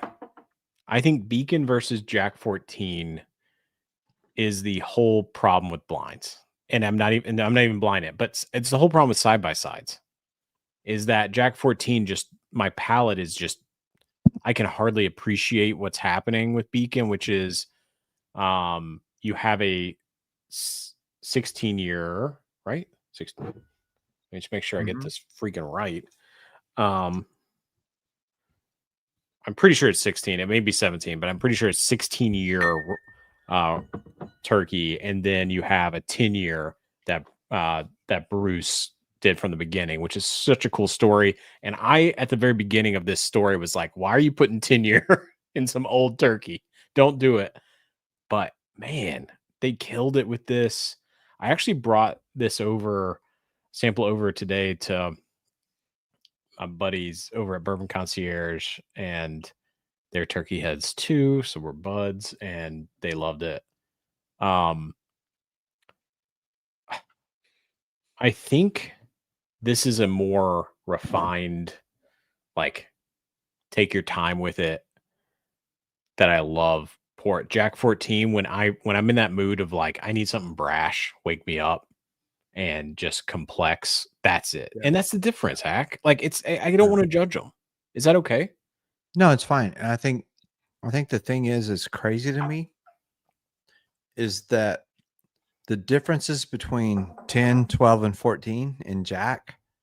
Look, that's why dumbasses like me and you can sit down and do it blind and go 4 for 4 because they're very, very different. Very different. Like 10, 12, and 14, they are so different.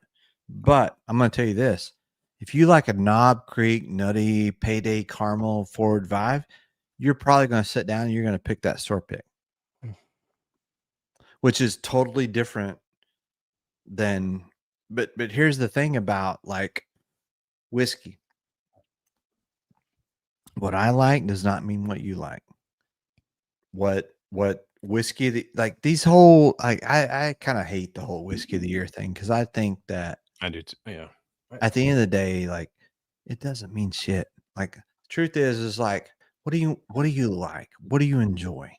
Like, what do you want to sit with on your back porch, listen to our dumbass or whatever and enjoy? That's a great question. And I know what it is. Can I tell you? For me? Yeah. It's a Jack Daniel's single barrel proof rye, and There it's you go. rare, and it's rare breed. Give me those, and and that's where all these other bottles just kind of like, Yeah. but there is something amazing about trying these new things, and this is incredible. But don't pay what I paid. No, and I think what happens with YouTube is you get forced into this thing where he's like, everybody's got to pick whiskey of the year, and I don't know, like I kind of where I feel like it's like it's so hard because I just want people to pick what they like, and what I try to do is like, okay, if you like this flavor profile, you're gonna like this. I think okay, Jack 14. I would never in a million years pay $650. Right? So like that's secondary today. Oh right? yeah. And there's people that are huge Jack fans that'll pay that all day long. Yeah, there are. And I'm not here to criticize them or tell them they you shouldn't do it. Shouldn't. Because you know what? Your money's your money. It That's is. what you want to do. You do it. That's fine. I don't care. But that's not me. But if like my money for like the Jack family, like I take a Jack 12, like because that's where it hits me. That don't mean I'm right, but that's just where I'm at. Yep. So we're at over 2 hours streaming. This is a full party with us tonight. Hack's and his cheese. How many pounds have we got through, Hack? No, don't worry about cheese. Don't be Don't jealous. worry about your cheese. Don't worry about your cheese. Don't be worried about cheese. There's a fight coming up tonight, Hack.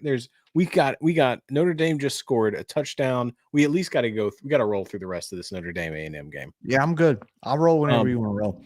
If people want to get off stream and quit talking, we'll do that too. But if you guys are having fun, we'll keep rolling and we'll keep.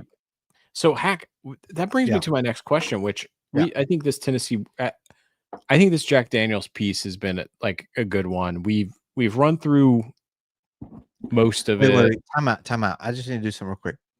Oh, Glory, yes or no? I didn't mind the pour, and I am hopeful for the future of an older age state. You're not like, oh, this is great. This is awesome. Okay, do this for me. Yeah. And this is serious talk. I'm ready for serious, baby. Oh, Glory, that pick I sent you versus anything from Still Austin. Oh, you can't. I mean, no. I mean, so this is. I was about to go into another rant, and you know what the rant was going to be? What? Still Austin. What were you going to say? I was going to say Do you know what the bottle that I keep? Well, actually, there's 2 bottles. One bottle I already killed this year. The only bottle I've killed this year, because I have too many and I need to just focus on one. Star Hill Farm, which like is not going to win in blinds, and I don't really talk about it, but I drank it's a good I rate drank bottle. the hell out of that. The other bottle?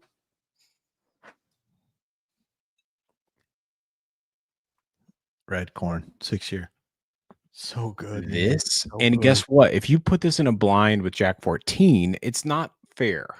But at the same time, I'm not reaching for Jack 14, right? Like I am hiding this. I'm hiding this bottle so I don't grab it every couple nights. Yeah. Do you know what I mean, Hack? Like there's a difference of like what are the things that you just want to relax and sit with? But see, here's the thing: is like Tennessee whiskey. Like, okay, they're saying, all right, well, Old Glory, they're this up and coming brand. They got a 7-year, they've got an 8-year. They're getting close. Truth is like if I'm going to line up Still Austin against those, I'm not. Like I'm from Texas, Are you and trying to start a Texas Tennessee thing? Because you better watch. I am, and I think it's worth it. I think it's worth it. Well, that's here's the thing. Here's the thing. Tennessee with Jack Daniels, there's nothing that we have in Texas that can even come close to comparing. But if you want to go number 2, there's nothing that Tennessee has that can compare to Still Austin after Jack Daniels. Nothing. So you say that again. There's nothing. Okay. Okay. Jack Daniels owns Tennessee. I agree. Yeah, of course. Go one step down. There's nothing Tennessee has that compares to Still Austin after Jack Daniels. Yeah, I think. Yeah. Can you find something? Find something. No, I think Still Austin is a yeah. No. I agree.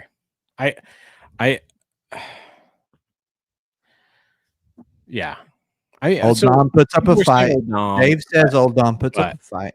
And I would tell you right now that 8-year I had from Old Dom cannot hold a fucking candle to even any Nancy pick I got.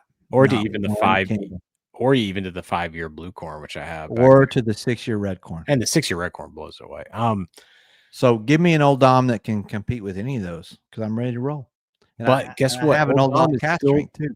Old Dom is still doing great stuff. And like, no, it doesn't mean Old Dom's bad. Doesn't mean. Yeah. But I would tell you right now, Jack Daniels, Still Austin, and then let's compete. Yeah. I mean, I don't know if we're ready for that, Hack. I'm not gonna I'm ready to throw down. I'm ready. I can tell you're ready. I just I'm ready to throw down. It doesn't mean that I just like to let's get the debate going because actually, what are you gonna do? Dave's got a great point. Oh, he can't get into that old time. Yeah, but can you get Still Austin up there? But here's the thing about Still Austin shelfers. I think they're not great. No, they're not. And actually, I've talked about this multiple times. Total Wine almost made me hate Still Austin. Hack, have you had Uncle Nearest Masters blend?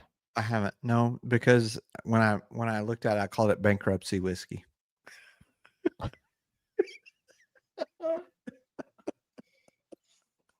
Sorry, that's bad. I did. I did.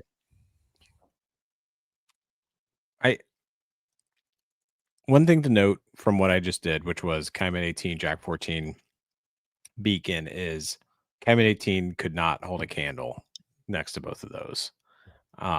And Jack 14 and Master's Key Beacon were so different that they shouldn't be judged together, and they're different moods. So, but that is what I will say. Who's Michelle Tanner? Do I need to care? I have no clue. Chad, educate me, because if Michelle is important, I apologize. But also I will tell you this. Like, I think the whole what Nancy's doing at Still Austin, Posh Spice. Yeah, that's okay. See, this is where old daddy hack. I can't hang with you boys. Are we calling you old daddy hack? I can't call you that. That's weird. You want to call me that? You want to call me No, I daddy? ain't calling you that shit.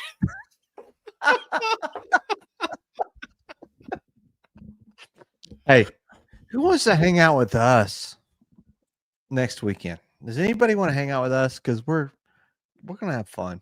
I don't know, hack after tonight. No, they probably won't. Nobody wants to be with us. That's fine. We're gonna do. All right, hold on. All right, What so we're gonna do? Bourbon What we're gonna do here? Okay.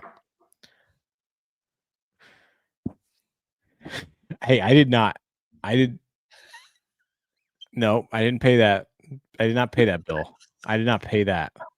And I resisted I resisted the single barrels. You'll be proud of me, Bill. I love how it gives you shit. I love the amount of shit that Bill gives you. Can we actually hack? I think there's two things that need to happen. We need to see an update on the cheese board. You need to bring it over. We need to see how much damage. Yeah. I've done work, my friend. I've been killing it. Oh wait, how do I get you over here? All right, I know I got you. Here we go. Okay, bring it over. We need to see. Oh, you done some fucking work, man. All the cheese is all the cheese gone? No. It's not. Over here, my friend. Right here with this. This is Tennessee whiskey cheese. You better eat that shit. What is that over there? This is, I don't know. It's like fancy. It's good. But here's the thing. I'll share my cheese with you, Matt, anytime. Oh, that's friendship. Mm-hmm. You need to have some cheese, but thing is like you got to keep the, digestive thing moving. So cheese can kind of back that up. So you've got to take some nice digestive supplements to keep things moving. It's important. Cheese could definitely back something up. Yeah. I'm glad that you gave us an update there. Yeah. You glad on my digestive system? Yeah. How do we even have 20 viewers right now? I don't know, but y'all are the best. We've got a minute left with the Aggies driving, and that means one more pour, hack. Oh, hashtag one more pour. Okay, this is it, y'all. What are we gonna do? We're gonna end the stream. Let's end the stream. We're gonna end the stream, and what should we do it with, hack or chat? What chat? What should we sip? What should we try? We got into Jack. We got some Tennessee. You can name anything. Fearless. Actually, that's great. I actually like it. I like that a lot, Bill. Hashtag one more. What do y'all want to have? Let's have one more pour. What if I cracked? I want to. So, Bill, I got this because I'm the peerless mule. Chad wants you to have Brook Hill. Oh God. For non-football people, which Texas school are the Aggies? Yeah. They're ass to mouth. ATM, Dave. Now they're from College Station. They're kind of weird. We don't. Oh, he's going to run for first down. Oh, he's got it. 1 minute left. Like if they score, if they score. Damn it! Oh, we did Tennessee whiskey without Dickel. Yeah, we did. Which, by the way, that was I purposely did that to make Bourbon Bill mad.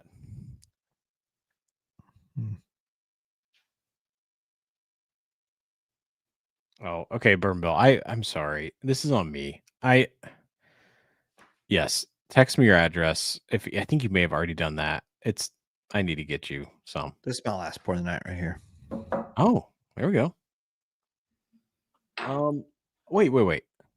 Do you have the old Dom? Oh, I did have it. Wes, that's a good call. JD Rounds of Houston. We go right there. Oh wait, let's do that. Let's do that actually. No, what do you have? The Dave Vogel sang Old Dom 7-year weeder. Oh, that's in there. And okay, well, no. That, or do you? No. Say something. Say this. Hounds. I've got the Hounds right here. These guys are like the coolest dudes in Houston, right here. Yeah. Okay. Hounds. Okay. Yeah. So this is a Coy Hill barrel house. It is. Yep, right here. No, it's not. No, it's a 1.6. It's not actually. What's wrong? Oh my God, I love this so much. All right, so we're drinking the same thing. We are drinking a 138.4 proof Jack Daniel's single barrel proof rye from the Hounds of Houston. Tell me about the Hounds of Houston. Are you a Hound of Houston hack? I'm not. These guys are. I mean, they're super cool though. They raise a lot of money for different charities around Houston, and actually, they're everything I want to be like when I grow up because they do great picks. Okay. They do a tremendous job. They have a great charity, and for the most part, like all of us in the basement dwellers here in Houston, we look up to their picks quite a bit. But one day we'll be there. They do a good job. Look at that color. I mean, like the fact that you can get, which let me say something, Bourbon Bill, you like this, but a Jack Daniel single barrel proof rye for the most part you can get for $60, $70. Some people, I've seen it in my area for like over 100, which makes me so mad. Today I tried Sagamore 10, which by the way, I think MSRP on that is $60. Sagamore 10 for $60. And I think Bourbon Bill, go to Bourbon Bill's channel. I think you did a review on this on the 10. It's incredible. All right. Has Bourbon Bill ever said anything bad about anything Sagamore? I don't think so. I don't think so either. But I still waiting for a 10. It's on the way, but I don't have it. All right. Heck, this is awesome. 100. We're almost at Has level with this. Yeah, we getting a little spicy late at night. We're having some pours. And we've got 54 seconds with A&M on the 20. Second and 16. Yep. God, you got all day, son. Oh, God. He had all day and he threw it away. Go run for 5 yards, Reed. Marcel.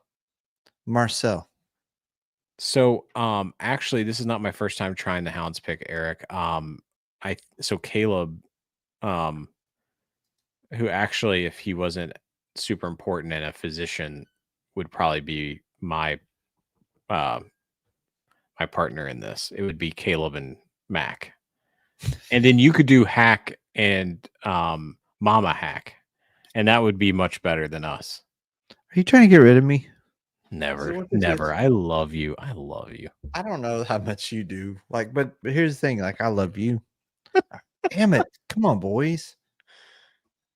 Are you cheering for A&M? Like, what's the A? Okay, I don't mean to start a thing here, but Texas, like, if you guys, we pull for Texas. Yeah, but what is Texas? Texas is fucking huge.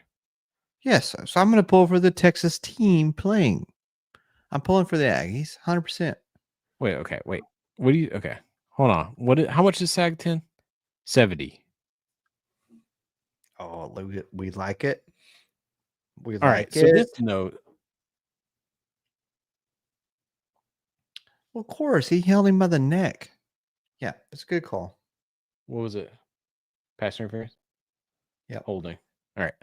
This nose is incredible. It is like apple pie caramel drizzle. I thought people hated A&M in Texas if you weren't like a A&M fan. It depends on where we're at, right? Like, I'm not a big Aggie fan, but if I'm going to play Notre Dame, I'm going to root for the Aggies. You know, like I'm going to root for my Texas kids. But look at his color. Y'all just look at this. This is the fact you can get this for $65. Like, this is what we need. Bourbon Bill, am I right? It's a one-time Bourbon Bill, and I agree. Man, that kid right there, he has some serious, like when you have two little dots over every O, Melons, Ostrom, like he's got some serious stuff going on in the name. But yeah, Sagamore 10, you guys find that, just buy it. I am new to the Sagamore game. And by the way, Anthony, if you're here, we would love to have you for a super fan episode because there's a ton of look, this is what's cool about me and Mac, right? Like I'm from Texas. He's from DC. I'm not from DC. I'm from Tennessee, and I've been here for a decade. Okay. All right. So look, where are you from? Dude, 30 years in Tennessee. Okay. How long have you been in DC? 9. Okay. All right.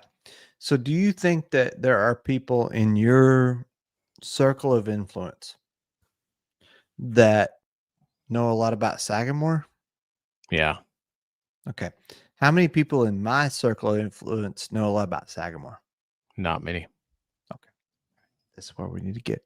So I just what don't I'm want to trying be associated with DC. Okay. All right, so let's just okay. Now I'm clear on what I need to do. You got me. Now I got you. Now I love you. I got you. We're gonna stay out of the DC thing. Yeah. No more DC. I got you.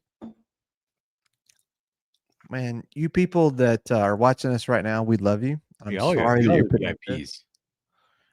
but I still have clear speech because I've had a lot of charcuterie. He's had 2 pounds of cheese, and by charcuterie, I don't think there's any meat in there, right? No, there's some fig. There's some pickle. And fig is even definitely not chocolate. meat. Wheel of chocolate. Actually, Don't be jealous for the chocolate. I think charcuterie actually means meat. Does it Well, not? It doesn't have to. Um Where are you from? wait. Here we go. We got Charles Baker in here saying he being from Kentucky, I want to be associated with Tennessee. Well, guess what? Being from Tennessee, I want to be associated with Kentucky. All right. Charles, listen, Chad. Don't start something. Chad's ready to throw hands. What are you doing here? Did we call timeout? What's going on? Oh, we got 19 seconds left. Wait, Henry, what bottle do you got? Fourth and All right. goal. Oh, we down to it right now. We in the nitty gritty. We are. I will say Notre Dame's got quite the schedule.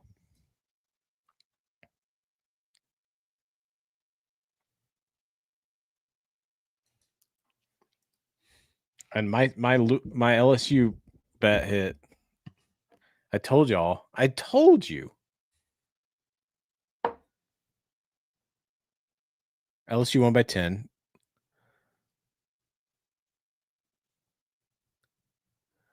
I hope everyone's enjoying this stream. No one's enjoying this, but I don't really care at this point. I love it. No, here is. We'll probably get kicked off of YouTube for this, but anyway. So now what?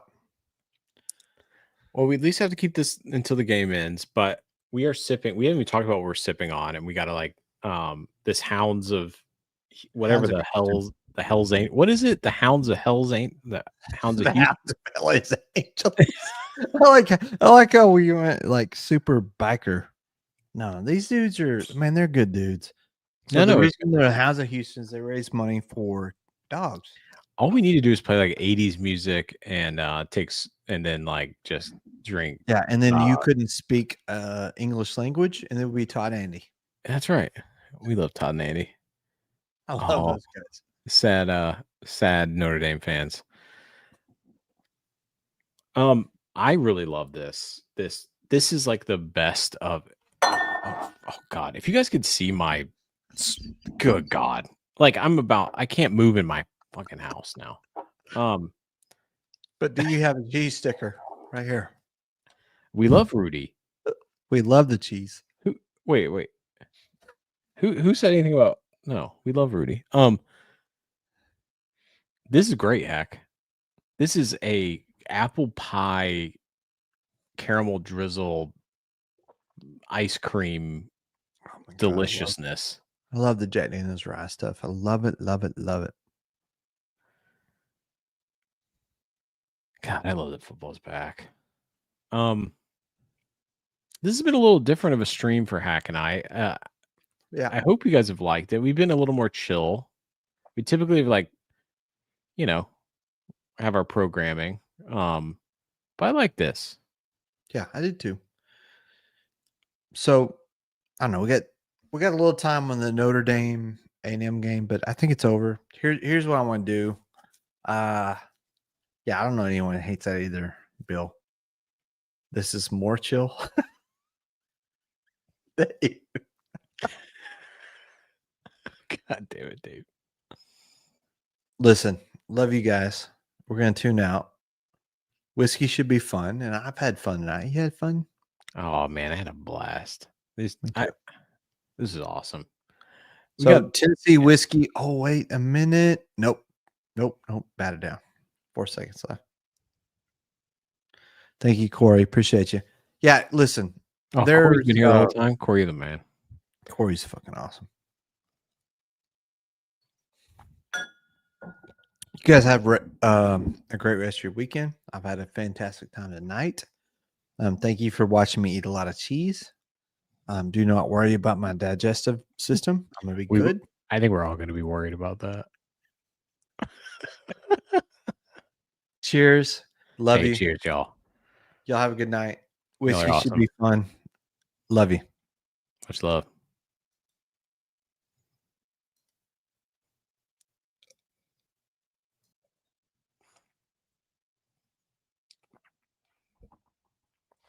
I think Hack just left and kept this going.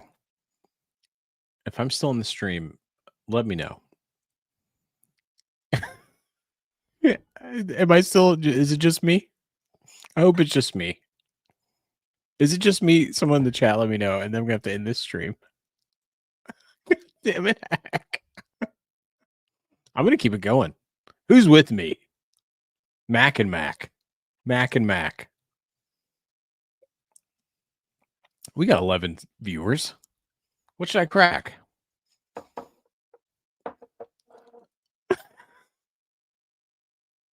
I can't do this.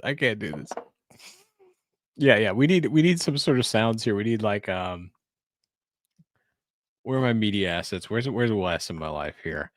I'm doing such a great job by myself, right? Like it's just Thank you.